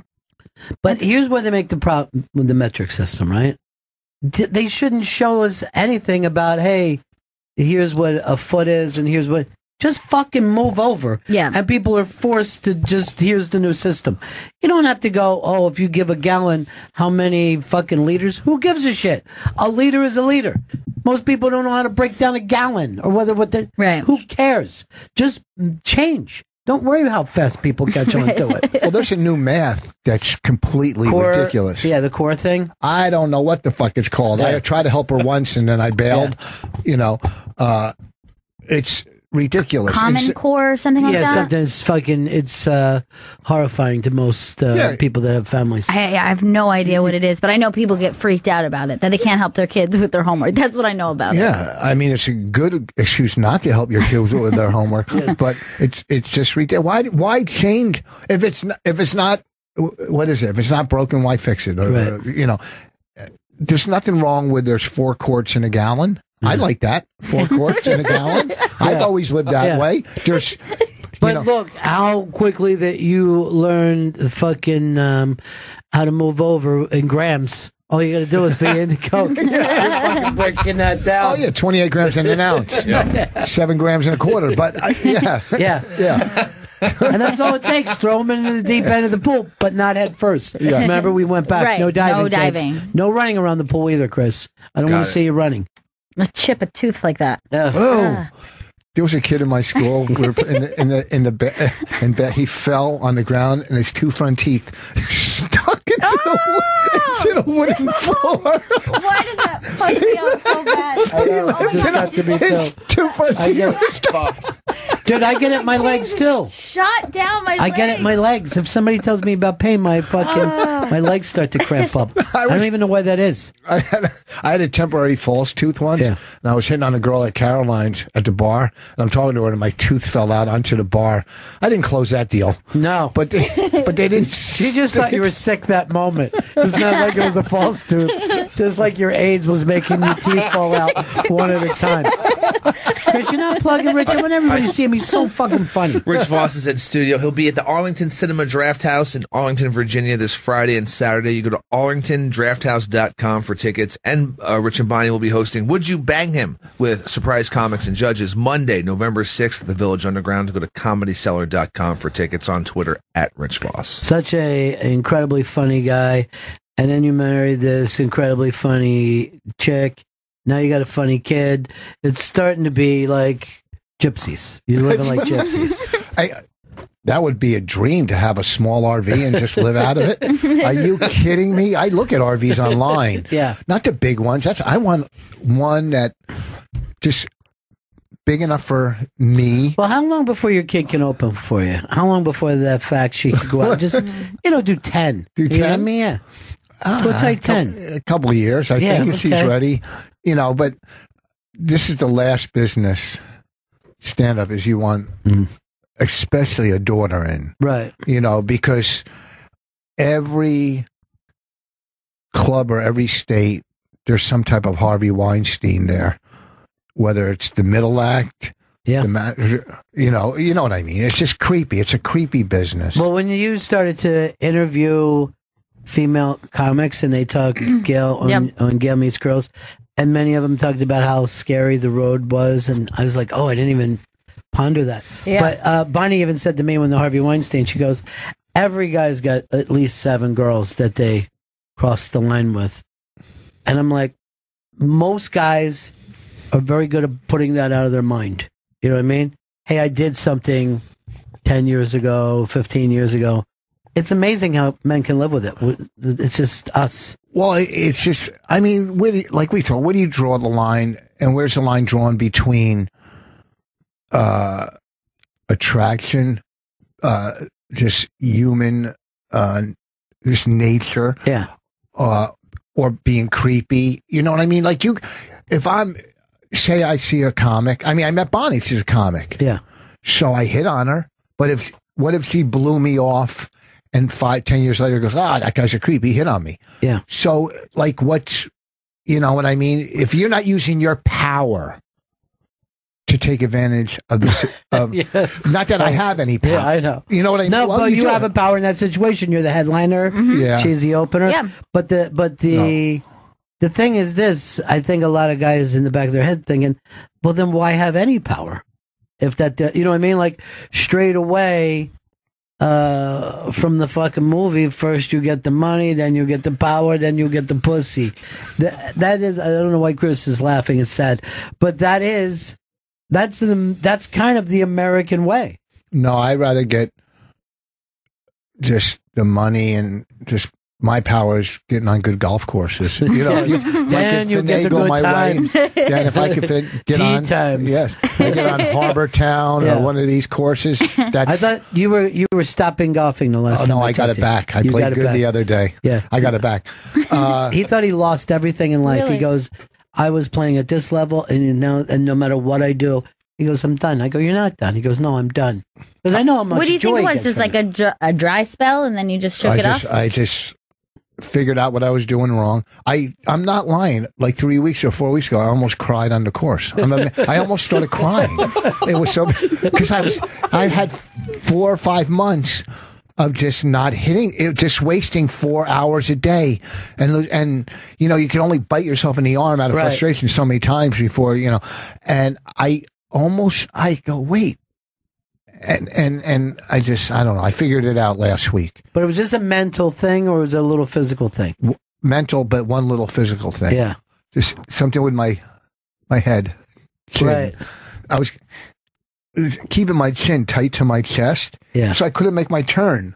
All I do is put my head out like I'm supposed to, and I made my turn.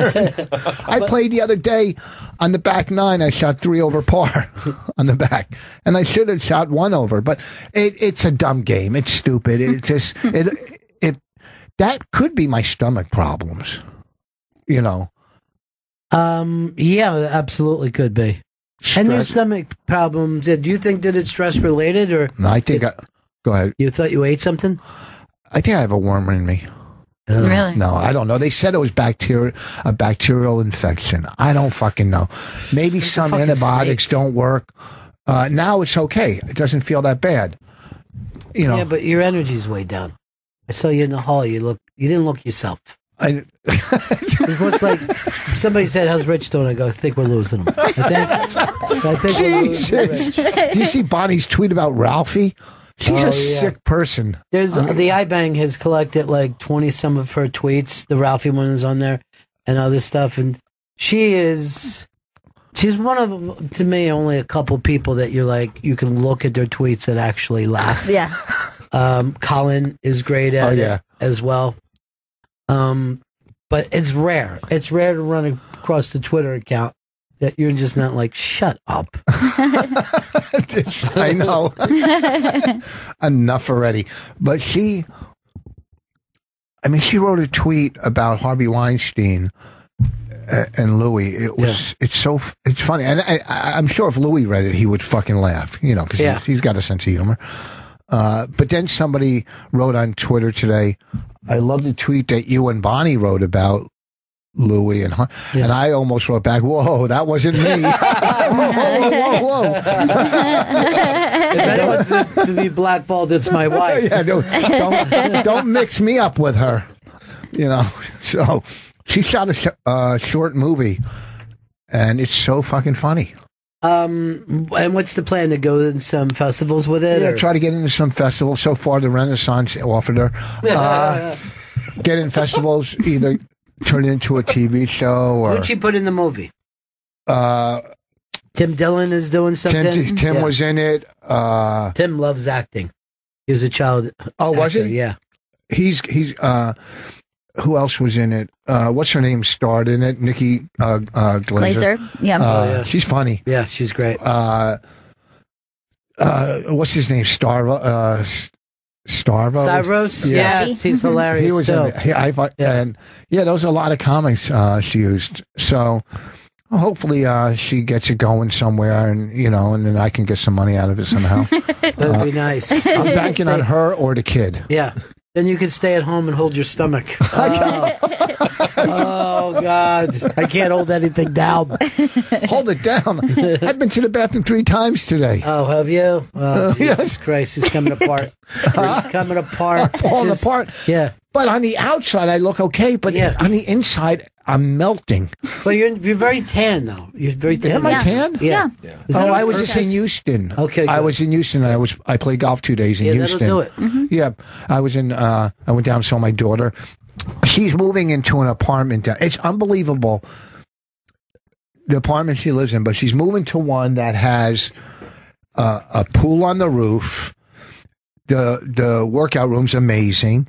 It has a game room. Then it has a room for kids to play in, It also has one of those where you hit golf balls into a fake course. Yeah. Nice. And, it's like, I don't know, $1,500 or it would be $7,000 a month in New York. I years ago looked at a job in Houston, and you could have gotten what we would consider a mansion.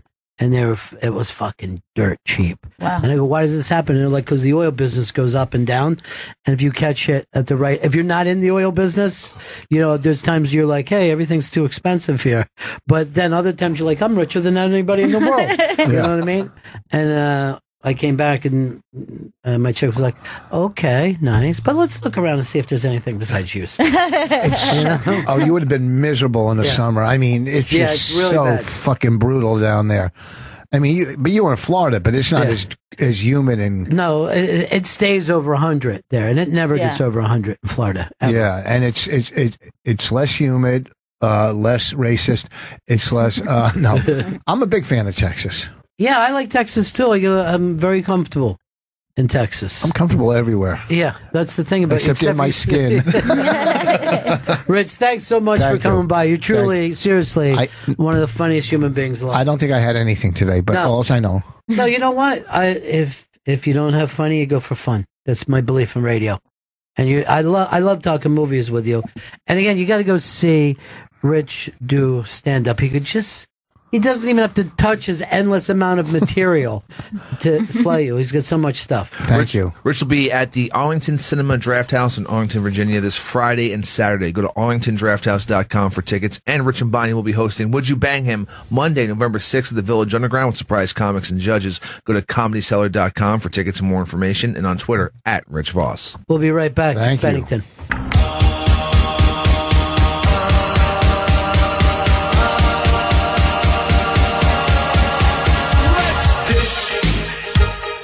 Put on your headphones, Jen's got the news. Let's dish to the gossip they're saying on the radio.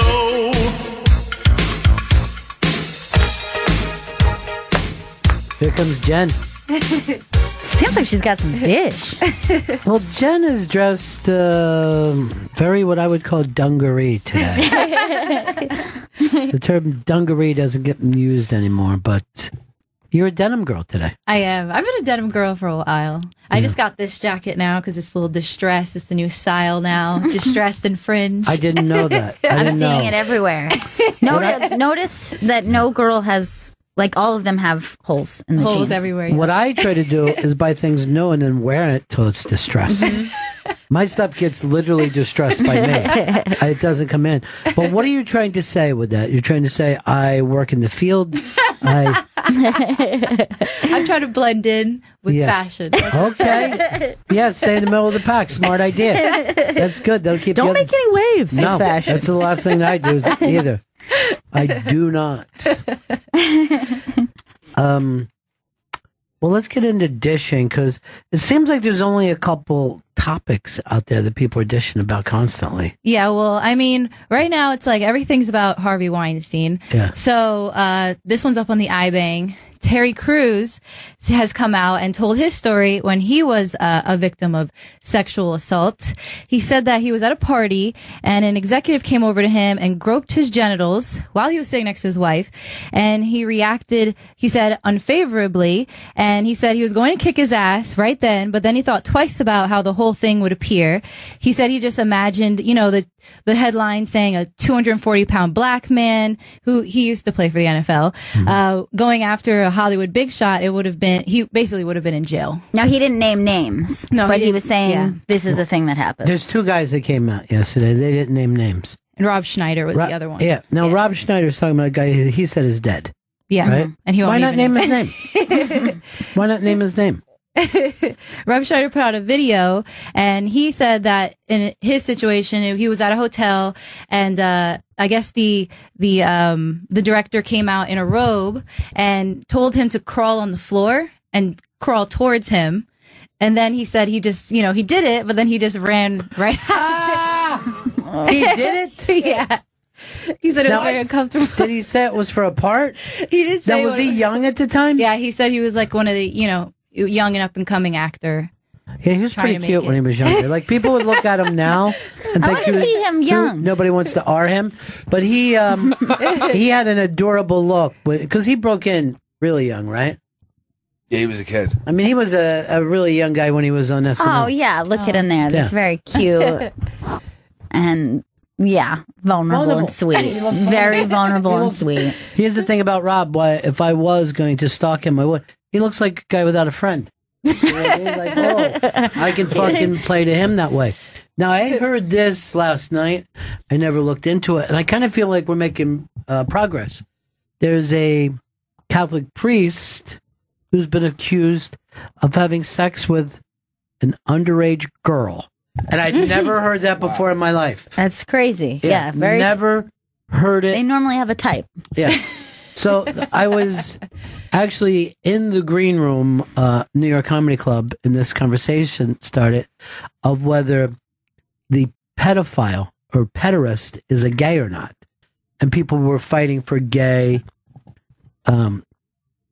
Okay, so he's a gay pedophile. That's different than a gay, but he is gay pedophile.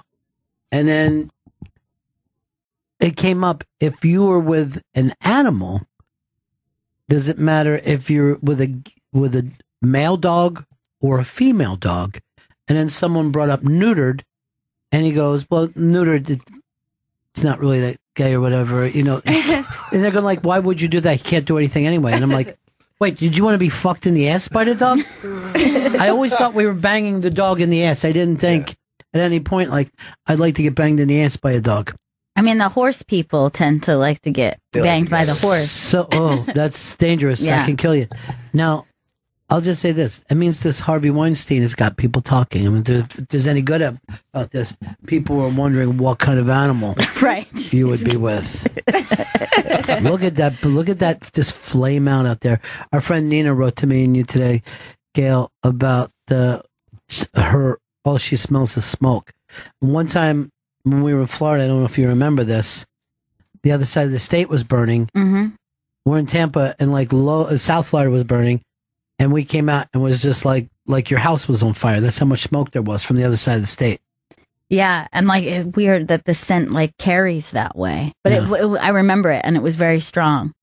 Yeah. Well, I mean, they never even had any fires like this. California, in ashes today. 500 people reported missing. Unbelievable. To me, I don't know about you guys, but I don't want to burn in a fire, and I always worry about this. I know. You know? I read a really sad story about an elderly couple. Don't tell me about them, because I worry about Voss.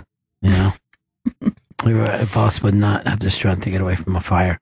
Oh, that stomach of his. So why, Terry Crews, and again, I've told you, if you look at some of the young pretty boys that break in, and there's one right now that I've always heard rumors about. Here, give me the pen right there. And you could see it, particularly when he was young. You know that they would go for him. And why wouldn't they? Yeah, of course. Yeah. There was those rumors. Yeah. And that's somebody that looks vulnerable. 100%. But his career is killing, so good luck. Good with it. You know what I mean? You made it work for you. You made it work for you. So, yes, it happens to young men and it happens to young women in the business. But you literally go there to sell your look. You know, it's the same is true of the fashion industry. We have a lot of those industries that are a set of you're beautiful, move ahead, you know? Yeah. Luckily, this is radio where everyone's just hideous. And it just works well for us. Absolutely We're all so hideous. safe. Yeah. Our only problem is we have to scurry away if someone shines a light on us.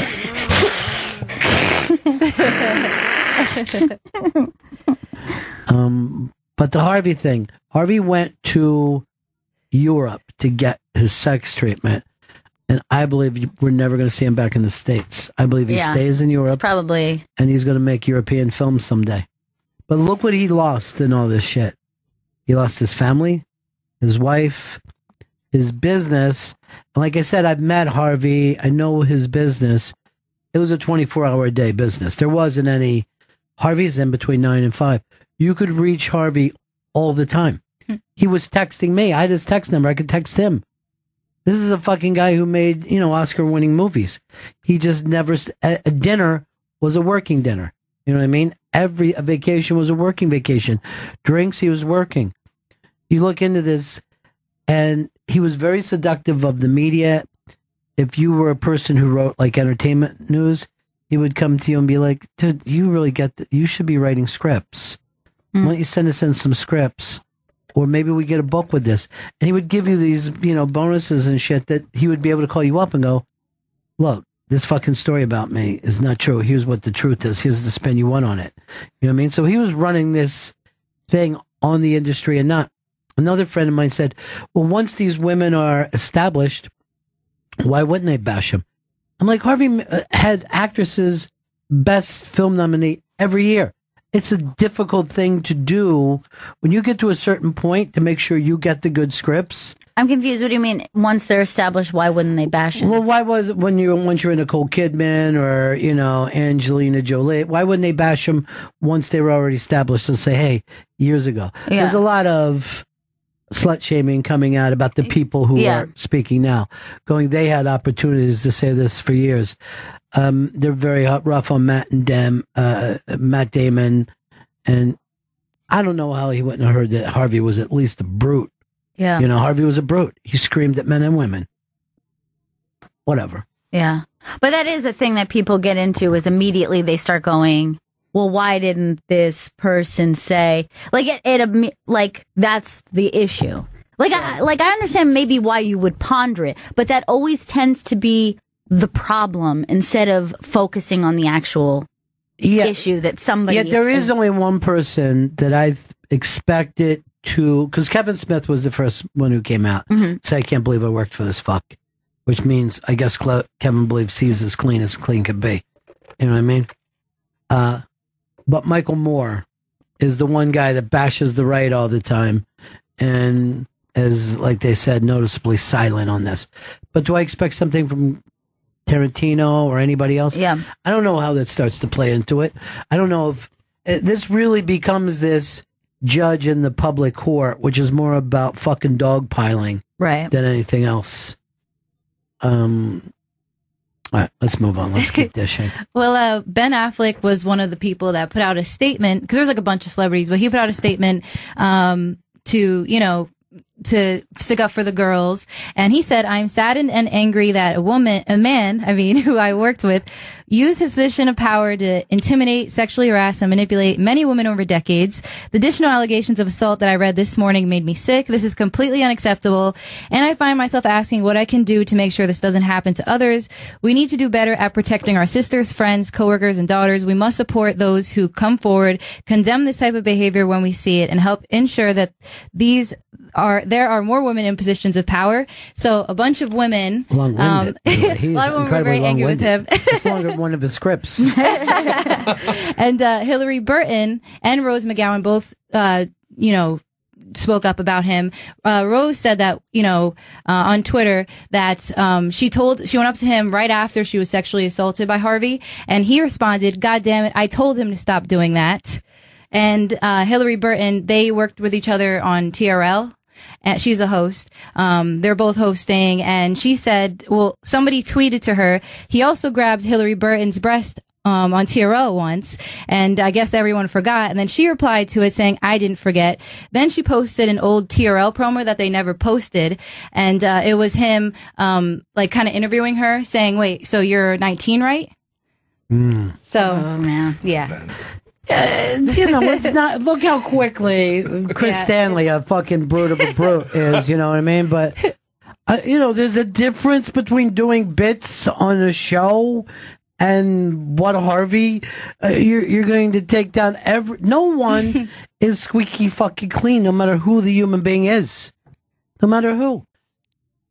And all the people who are talking about fat shaming have no trouble calling Harvey a fat fucking pig and a pockmarked fucking animal. And look, Ben has a giant head. That fucking head's enormous. You could put an entire deer in that head if you wanted to. It's one of the biggest heads I've ever seen in person. I saw him once, and it is very large. And you see it, and you're like, that's makes sense. You're skull shaming right now. That's a skull shame.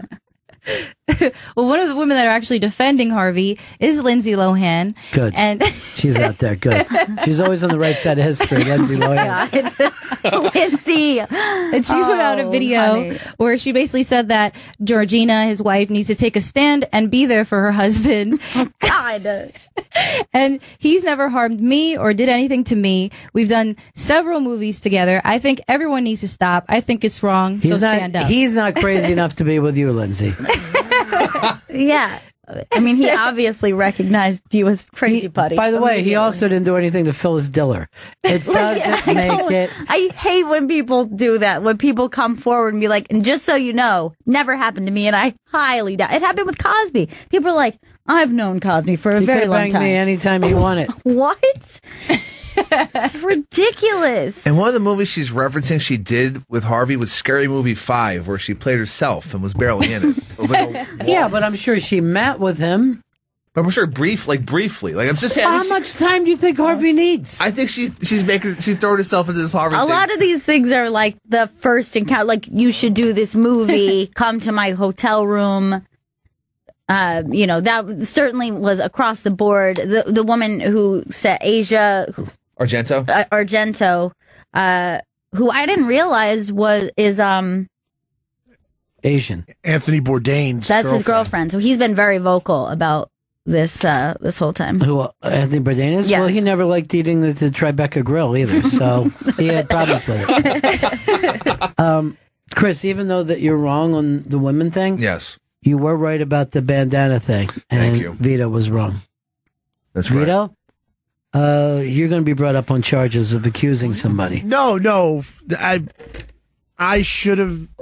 It was a slip of the tongue. I've only said bandana, I guess, one time. You're wrong. Chris went back out of his way to find that one thing. Probably spent more time. How long ago did you find that, Chris? I found that last night. Well, who are you on the phone with? I'm not even on the phone with anyone. I'm just playing with it like a fidget It's spinner. distracting. I Now- found that last night. What's that? I found that last night. That audio. Oh. All right, let's keep dishing. I forgot what even where the last dish was. Got back to bandanas and audio. Well, so LeBron, the season started, they're practicing, and, Khloe Kardashian, she moved to Cleveland because she's having a baby with one of the players, Tristan Thompson. So she's recording her show, Keeping Up with the Kardashians. So LeBron posted a video on his Instagram, calling the whole camera crew the shit show because they were recording them in practice. Yeah, I would not have them around practice, but if I was running the team, I'd say that. Yeah, that's what they were saying. They don't know how the Kardashian cameras got approved, but the LeBron fans, what they're calling themselves, right? No, What? LeBronis. And I find it uncomfortable. They dress up like LeBron and then they cuddle. This is the video where he's calling the Kardashians the shit show crew. The shit show is here. The shit show is here. Oh, Jim Ice, hello, dude. You see the shit show? Look at the shit show gang. There they go. LeBron, everything can't be about you. I know that you're used to being the center of all attention, but this isn't your show. You just messed up that take by saying shit, which we can't run on entertainment television. So then if we have to bleep it out, it just sounds like you're just saying it's the show. That's not very good audio. The blank show's here. Well, John Hamm right now is allegedly dating Dakota Johnson. Really? Don Johnson's daughter. Wow. Yep. They're saying that they saw them out drinking after he hosted the Brooklyn Black Tie Ball. So it's appearing that the rumors might be actually true. Oh, I didn't know that there were even rumors before that. This has been going around a while, huh? I guess he's been speed dating because he was, allegedly dating Kate Beckinsale. What? What was that? We talked about And then that he on was this just before. like, next. What happened there? Well, he was, he's kind of newly divorced, right? Yeah. Like, that's not very long. Because that was one of those circumstances. It was always, they would bring it up, like, oh, isn't John Hamm so great? Because his wife is not famous and she's just a regular broad. Well, they were never even married. They were just dating. They were never like officially married. But they were together for many long time, years. yeah. Yeah. So now I guess he's In this dating. modern day, it's marriage. Who was that? Who was he living with? He was with a woman for many years that was before he was very famous, and they Regular just folk. she was a regular broad. So it Common folk. got brought up a lot as like, oh, isn't he quite a guy? He just has a regular girlfriend who he's been with for many years. Some normie. There's and now he's catting around. There's a famous guy with a heavy set wife, and everyone, like, people write about it like Yeah. it's positive, but I would still be pissed if I was the heavy. Yeah. Like, why are you going to fucking bring that up? Hey, I'm They're a like, fucking person. Isn't he so great? He stays with her, and look at her in a bikini. She's enormous. Yeah. Well, that's how they used to act about John Hamm's girl, and like, she's just a person. Yeah. But they're just like, he must be so well rounded. Yes, that he fell in love with someone and is still in love with them, and they shared a Right. life with experiences. But now he's with Dakota Johnson, who is anything but normal. Two famous No. parents. Did anyone even? They did the second Grey, right? Yeah. And no one saw it or talked about it this time. Did The you second see one? it? Oh, yeah, I saw it. Yeah, the first one I couldn't escape the amount of people that would bring Yeah. it up, and the second one I didn't even know it came out. I think because the first one, like there were so many rumors saying that they didn't get along. Yeah. And you could tell on screen in the first one that they were not liking each other. And then the second one I thought was better because you could tell they're, How was the S&M? oh, it was much better. It Yeah. was much Is better. it kinkier way, than the first? way kinkier? Yeah. Yeah. And then the third one's coming out in, I think, Valentine's Day. Could it be used for JAG purposes? Could one JAG to it? When's it come to TV? That's what I want to know. Baby Driver just came to on demand. Oh, nice. Yesterday. Yeah. I don't have time because of my fucking schedule. I watched I want to this rewatch it though. documentary Chris sent me, right? I must have been watching an hour and a half, 2 hours, and then they just say, end of part one. Like, how is this thing going to be on TV? It's actually pretty great. Is it? But yeah, of course it is. They have a great subject matter, and the guy I think is an Oscar-winning documentarian. He did the Scientology one, and this one is on Rolling Stone. But basically, it's on the entire popular scene of life in America over all these years. And I'm like, dude, I've been into this for well over an hour. We're still in the 70s. How are they going to finish this? Part one done. All right, where are we at now? The Dakota Johnson. This is her. No, that's that's the actual first wife. That's the first wife. Yeah. She's pretty. Yeah. No, but they acted like, wow, what a man he is to be with her. She's not even with a Jennifer Lawrence. It's like, she's lovely looking. Now everybody's just focused on his like pant pictures because he has like a noticeably large penis in all of his pictures. Stop it, dude. That's a 5-year-old story, and there's no reason for you to. What you're doing is cock shaming him. No, I'm he cock- doesn't. I'm He cock doesn't praising. You're wear making under. fun of his giant cock. I'm cock praising. That's the same thing. It's like saying, "Oh my God, you have enormous tits." It's not what a woman wants to fucking hear. Right. No more than John Hamm wants to talk about his giant hog.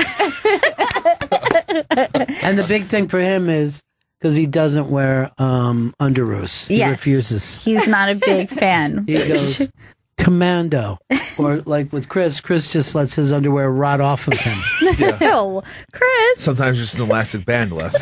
Vito, you were on top of the world until he took this away from you today.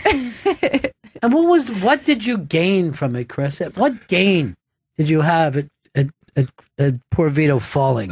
I wanted to feel good. That was the game. Why My are own you personal against him? He good sees you feelings. like an older brother, you know. I Much older brother. Much, So like older and troubled. yeah, I don't want him. I don't want to be Always seen having as, troubles with the law, kind of older brother. as anyone. Yeah, I don't want. How about being just seen as a producer, a mentor? That's what your job title is. That's what I would like to be seen. But the brother thing, I feel, is too close. Well, when you bring in a tape to embarrass him, that's not a mentor. Oh, No one is like, oh, my mentor used to try to humiliate me through a hidden audio tape when I was younger.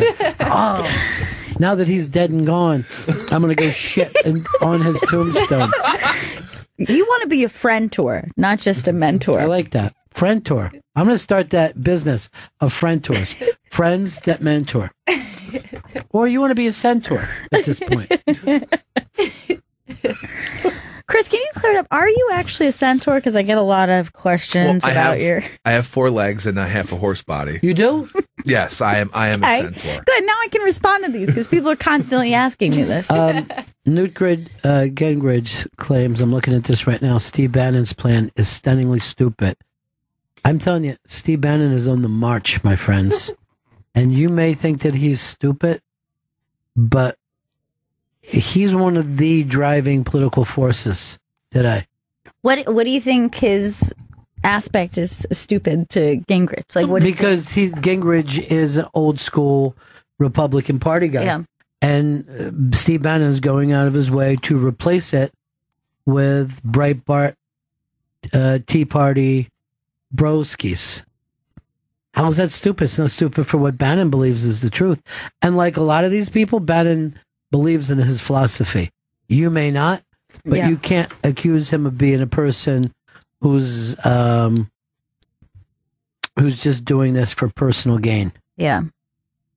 And he's lost 12 pounds. He looks fantastic. He looks great. I saw him myself.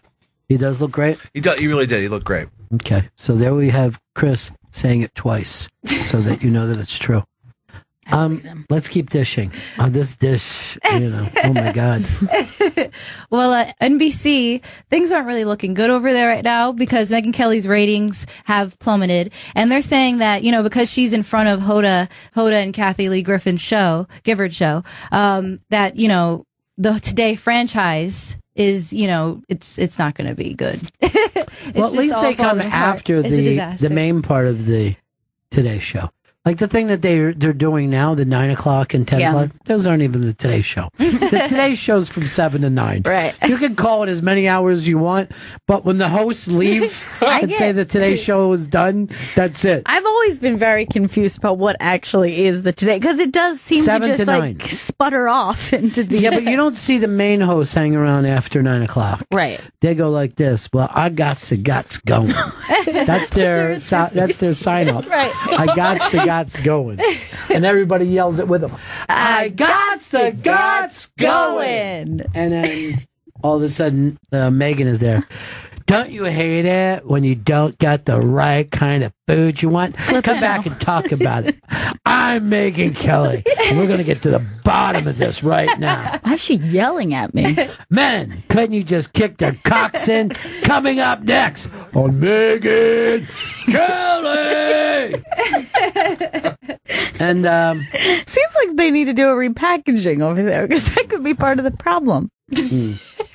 I'd rather at 9 o'clock I switch over to the Stangl Brothers. The Stangl Brothers shows on Fox 5. Fox 5, we're not going to tell you what we did with Ray Kelly's kid. Get to the bottom of that, Vito. That could be your thing, Banana Boy. I don't want to be Banana Boy. What do you want it to be? I loved White Shadow. That was my favorite thing I've been called ever. Well, it's from a TV show. Oh, I still like it. Sure, you can. I'll get to the bottom of this Greg Kelly thing. There was an Italian guy on White Shadow that was part of the team. That was called White Shadow because it was a white basketball player of black inner city kids. But there was one Italian kid, and guess what his name was? What? Salami. This is how straight out racist the 70s were. Come here, Salami.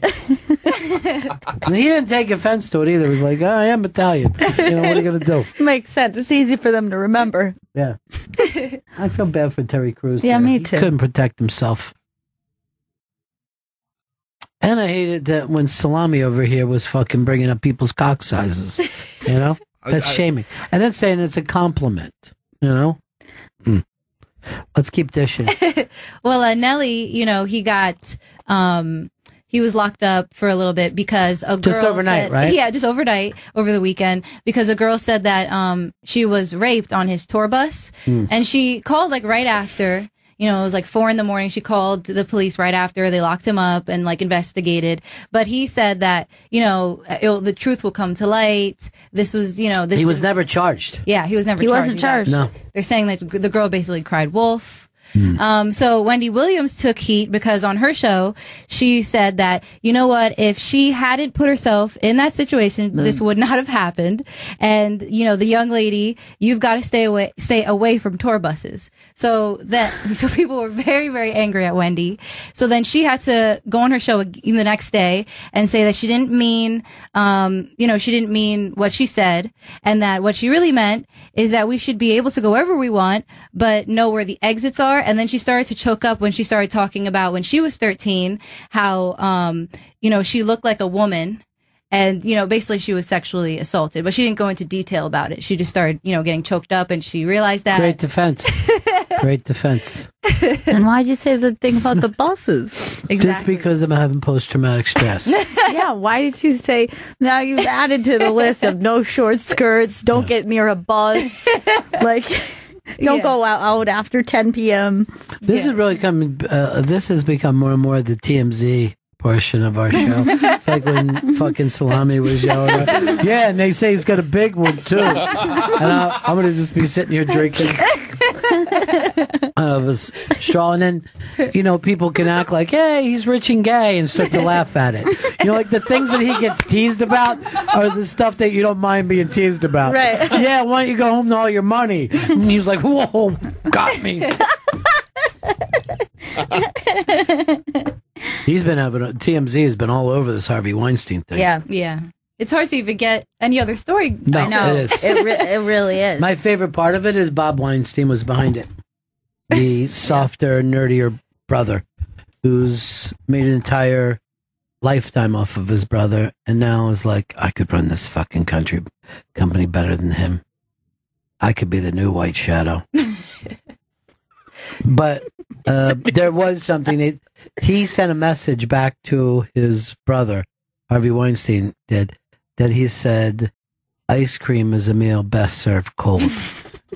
And I don't know, that was... And I kind of agree. I like it to melt a little bit, though. I like to mush it up. Not too cold. No. But, not too cold where it's hard. I like it to be a little mushy. Or moosh, as I like to call it. You got a little mush there. Mush. More dish, please. Endless amounts of dish. I'm starting to get full. Stop dish. Not me. I could dish and dish again all summer. A buffet of dish. That was the last. No. Still hungry. You gotta give us teasers so we know. Yes. So this is I the know last we can get dish. my fill up on that last dish. All right, can I at least have a mint or a piece of chocolate to leave with? Don't you like it when they give you oh, here's a small box of caramel corns that they want you to have on your way home? Yeah, I like that. You're like, good, because I want to come down slow from eating. You know what I mean? I don't want to just stop eating.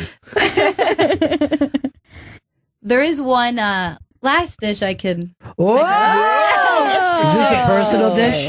It is Kylie Jenner. You know, she hasn't spoken out if she's pregnant or not, but she is giving a lot of teasers on her Instagram. She put up like a picture where she's like in a loose fitted like a blouse. She's keeping them talking. Yeah, she's keeping them. Yeah. And then on her Snapchat, she had like a boys and girls, because she, sells the phone cases and stuff, the merch. Yeah. And she had like the blue and the pink. So people are still speculating good. right now. Leaving those little hints while she keeps making money. Excellent. Just tell us. Now, wait, which I never know which one's Kylie and which one's... Kylie's the youngest sister. The one with the lips. Yeah. Is she the one that's the supermodel? Or No. That's, yeah. She's like the makeup queen. You never hear about girl. Caitlyn Jenner anymore either. No. I mean, when you think of how much Caitlyn did, how big that was. I mean, basically was the Harvey Weinstein of her time. Yeah. His and her time. For story domination, we mean.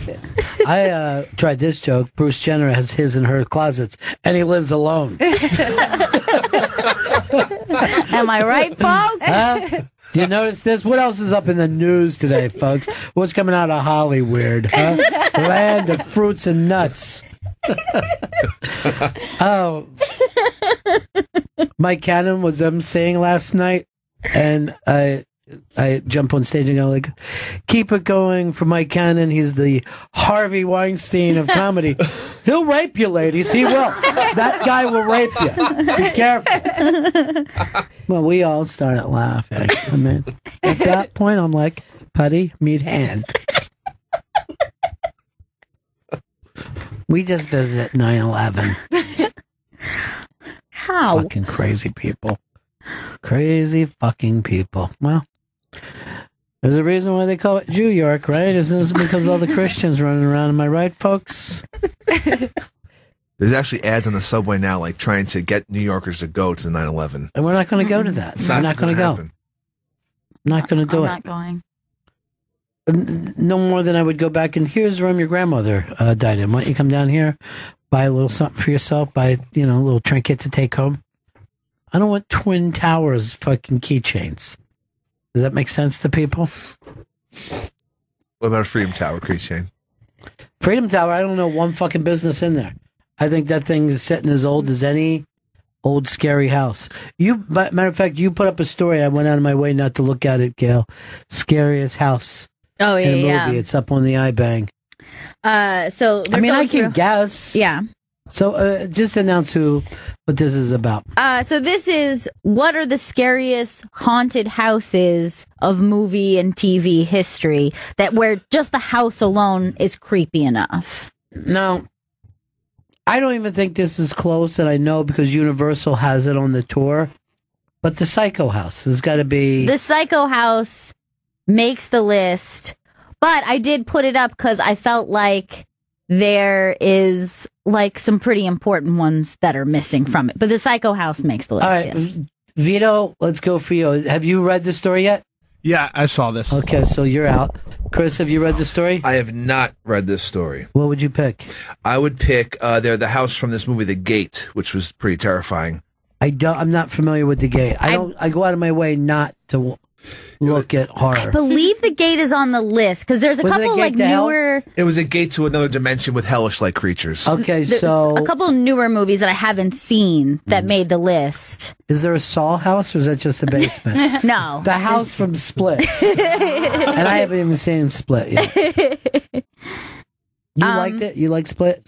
I didn't see Split. I thought you did. I enjoyed it. Yeah. It was all right. Okay, that's a hell of a review.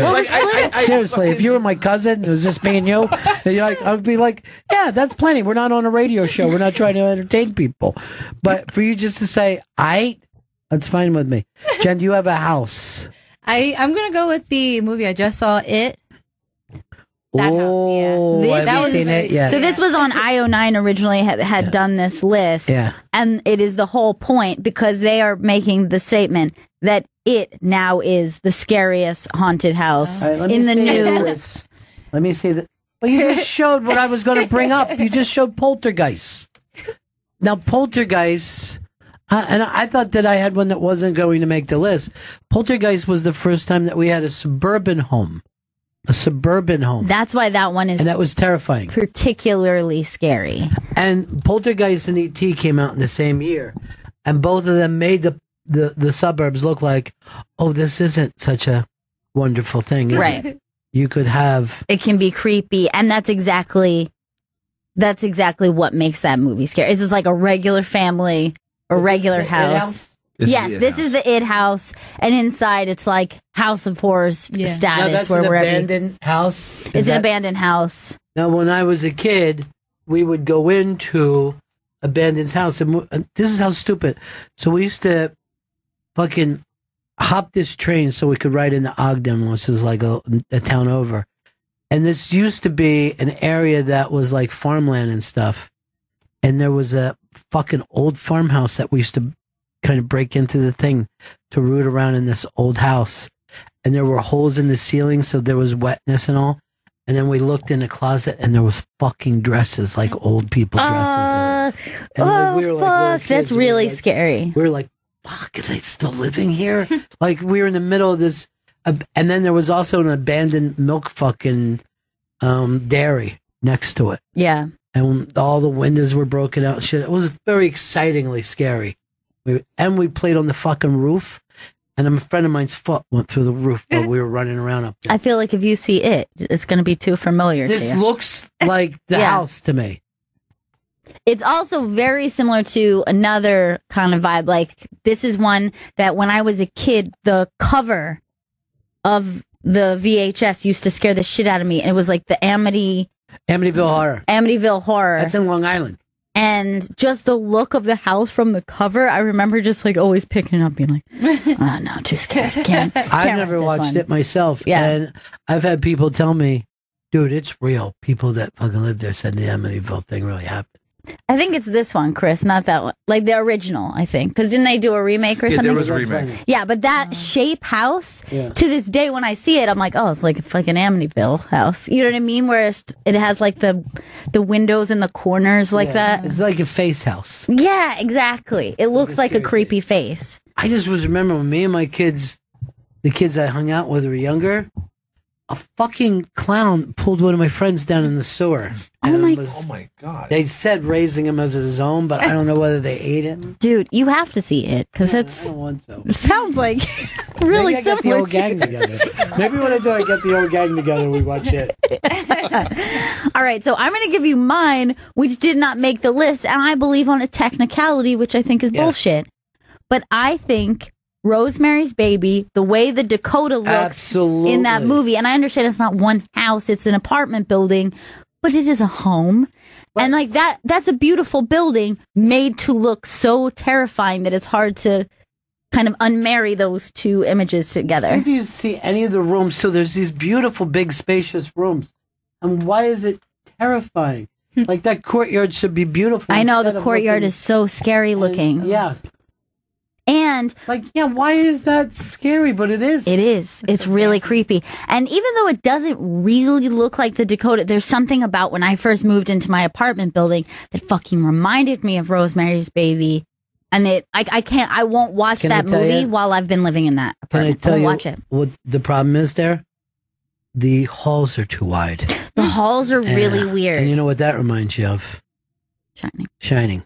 Which I will also say, to me, that is a haunted house, even though it's a hotel. It's a place. They're living there, are they not? Yes. I would also put it that there, on the too. list. One time I went to Gail's building, and there was just two little twins at the end of the hall just staring at me. There's a And little then the boy. elevators, just the blood started coming out of the elevator. There's a little boy who hangs out in my building, and he's always by himself. And every time I would see him, I would talk to him, and I started to be like, other people see this kid, right? Like, he's a real kid. Like, I started to go crazy because I'm like, did anybody else see him? Yeah, it took me a while, but there was one time that, you know, when you walk in and there's like an old, like a mantle, like a fireplace mantle, but it's not being used anymore, like Yes, right when you walk yes. in. It's beautiful. So too. one time I saw him and I come walking in and, Grant. oh, wow. That's TV royalty Yeah. right there. And a guy who's trying to look like Norman Lear with him, which is ridiculous. Norman Lear has that look, sir. You can't just adapt it. You're from California. You should know that. Tell about the kid. So I would always see him and he would always come up to me and he's like one of those kids who just like wants to talk to you. But I started to be like, I've never seen him with his parents. It's kind of weird. I always just see him in the hall or hanging out in the courtyard by himself. And one time I came in and I just hear him be like, hey, Gail. And I look up and I'm like, hey. And he's on top of like the mantle where the old time fireplace is. And he's reading a book, but he hadn't turned his head. And then he just like slowly turned and looked at me because he was just laying on top of the mantle. And then this family came in and they were just talking and passing and no one was looking at him. And I want to be like, everyone sees this kid, right? Like, this is a real kid. This is actually a real boy. And I'm not losing my mind. I saw that kid when I went to visit your place. And he's like this, Mister, you want to read a paper? Lindbergh has landed. Seems like it seems like the Dodgers are lighting up Ebbets Field. And the weird thing is he has a really old-timey name, too. What is it? Finn. Oh, the Finn is a weird name. I would never trust anyone called Finn. Never. Never in a million years would I trust the Finn. How about you, salami? That I trust. What? It's just all salami. David in Kentucky.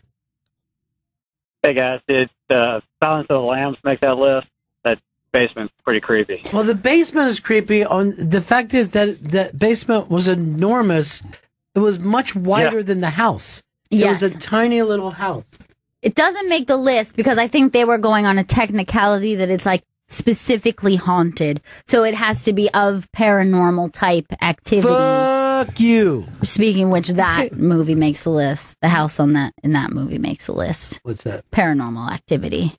What about the last house on the left? Does that make the list? I don't think that was on the list. I'm going to give you a house that was fucking scary to me. Is the Wizard of Oz, where Dorothy grew up. Oh, yeah, that is actually fucking really scary. Filled me with dread. That, Chris Stanley's house. Chris has a beautiful building. What year was your building? 1930? It was Yeah, it pre-war. looks like that. Yeah. It's a gorgeous, gorgeous New York building. Gail is the same kind of building. Yeah. Oh, right. I'm also in an old pre-war. Like a big courtyard. Exactly. Big, eerie courtyard where all the windows like face in on You each have other. a courtyard? Yeah. In the middle of your building? Yeah, it's like Like a U it's in the shape. back. Yeah, exactly. Yeah. That was like very big for that time Yeah. period. It's like all of those were like, my high school was built the same way with like that like weird U shape where all the You windows can look look, in yeah. other buildings. You ever look over and see your neighbors having sweet sex, Chris? I've seen them walk around naked, but no one banging. Anyone that you know walking around naked? No, because I just got new neighbors, so I haven't seen if they're naked yet. You've lived there your entire life. Yeah. To bring up the new neighbors and what they do in the next week or two. How about you, Vito? Like all my buildings are facing each other. They're pretty. It's an ugly ass building, but it's hard. I can't. It's so far apart. I thought from you each were other. facing the river. I thought you could see the river. No, my mom purposely. It was like more expensive to face the river when the building was being built. But she looked and she was like, "Oh no, like somebody's gonna put buildings up." Did they? Yeah, Trump went up. We're right in front of Trump. So she took the cheaper, like facing the Oh, city. I think I know exactly where you are then. Around what block? 68th and West End. It's those like brown Mm-hmm. buildings that like look like giant project buildings.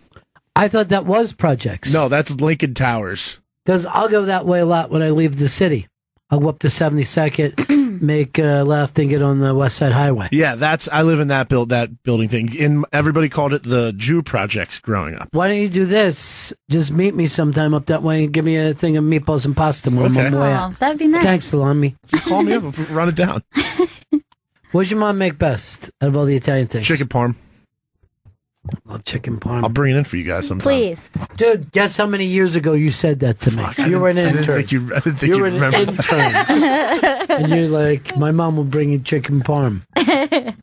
No, I don't want to spend all the time money on that. No, but That's then I fine. get chicken parm too. So Yes, well, I hate when someone uses their own mom like that. They get what they want. It's not right. I mean, Don't abuse your Like, mother. if I couldn't been his friend, like when he was a little kid, he's probably like, Mom, Joey's here. Make some chicken parm. You're like, no, don't make your mom do that. You know, Please stop. stop yelling. He said he's hungry.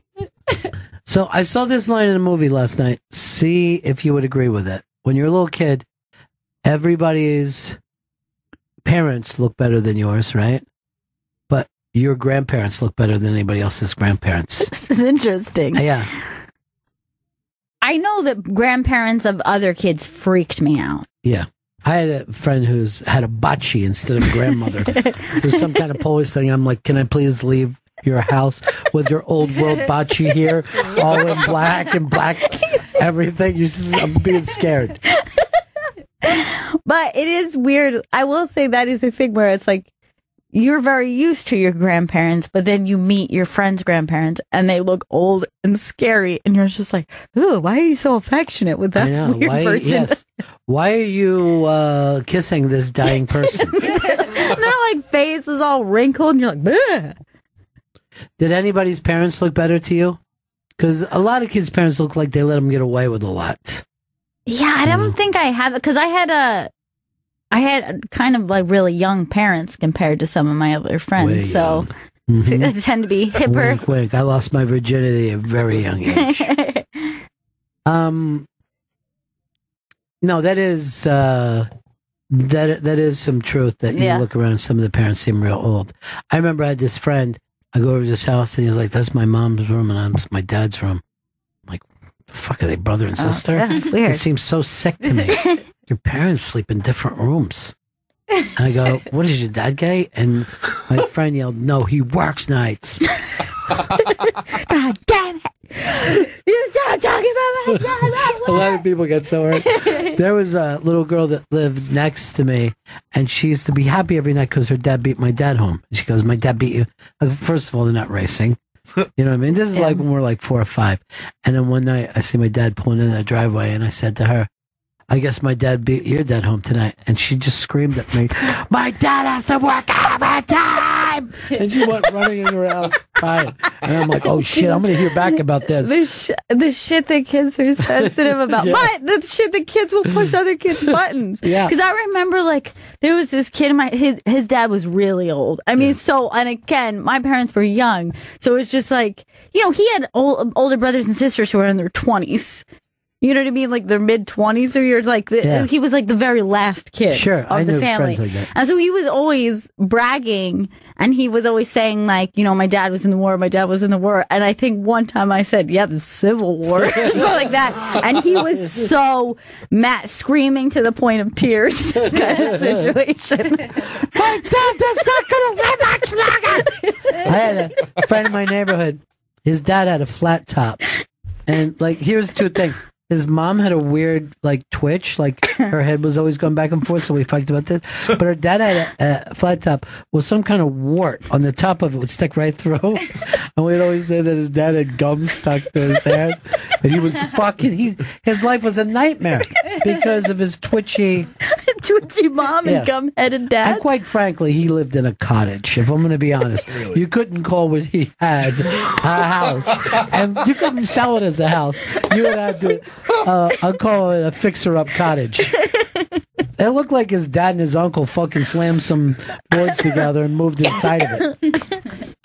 All right, we got to get out of here. I know, Chris, you don't like to thank people, but let's thank the legendary Rich Voss for being here Thanks, today. Rich Voss. Thank you, Rich Voss. And you can see Rich this Friday and Saturday at Arlington Cinema Draft House in Arlington, Virginia. Go to arlingtondrafthouse.com for tickets. And Rich and Bonnie will be hosting Would You Bang Him Monday, November 6th at the Village Underground with surprise comics and judges. Go to comedyseller.com for tickets and more information on Twitter at Rich Voss. What's the date on that again? That's November 6th, Monday, November 6th at the Village Underground. Is that part of the comedy festival? I'm not 100% sure. That might be right before the comedy festival. I'll double check.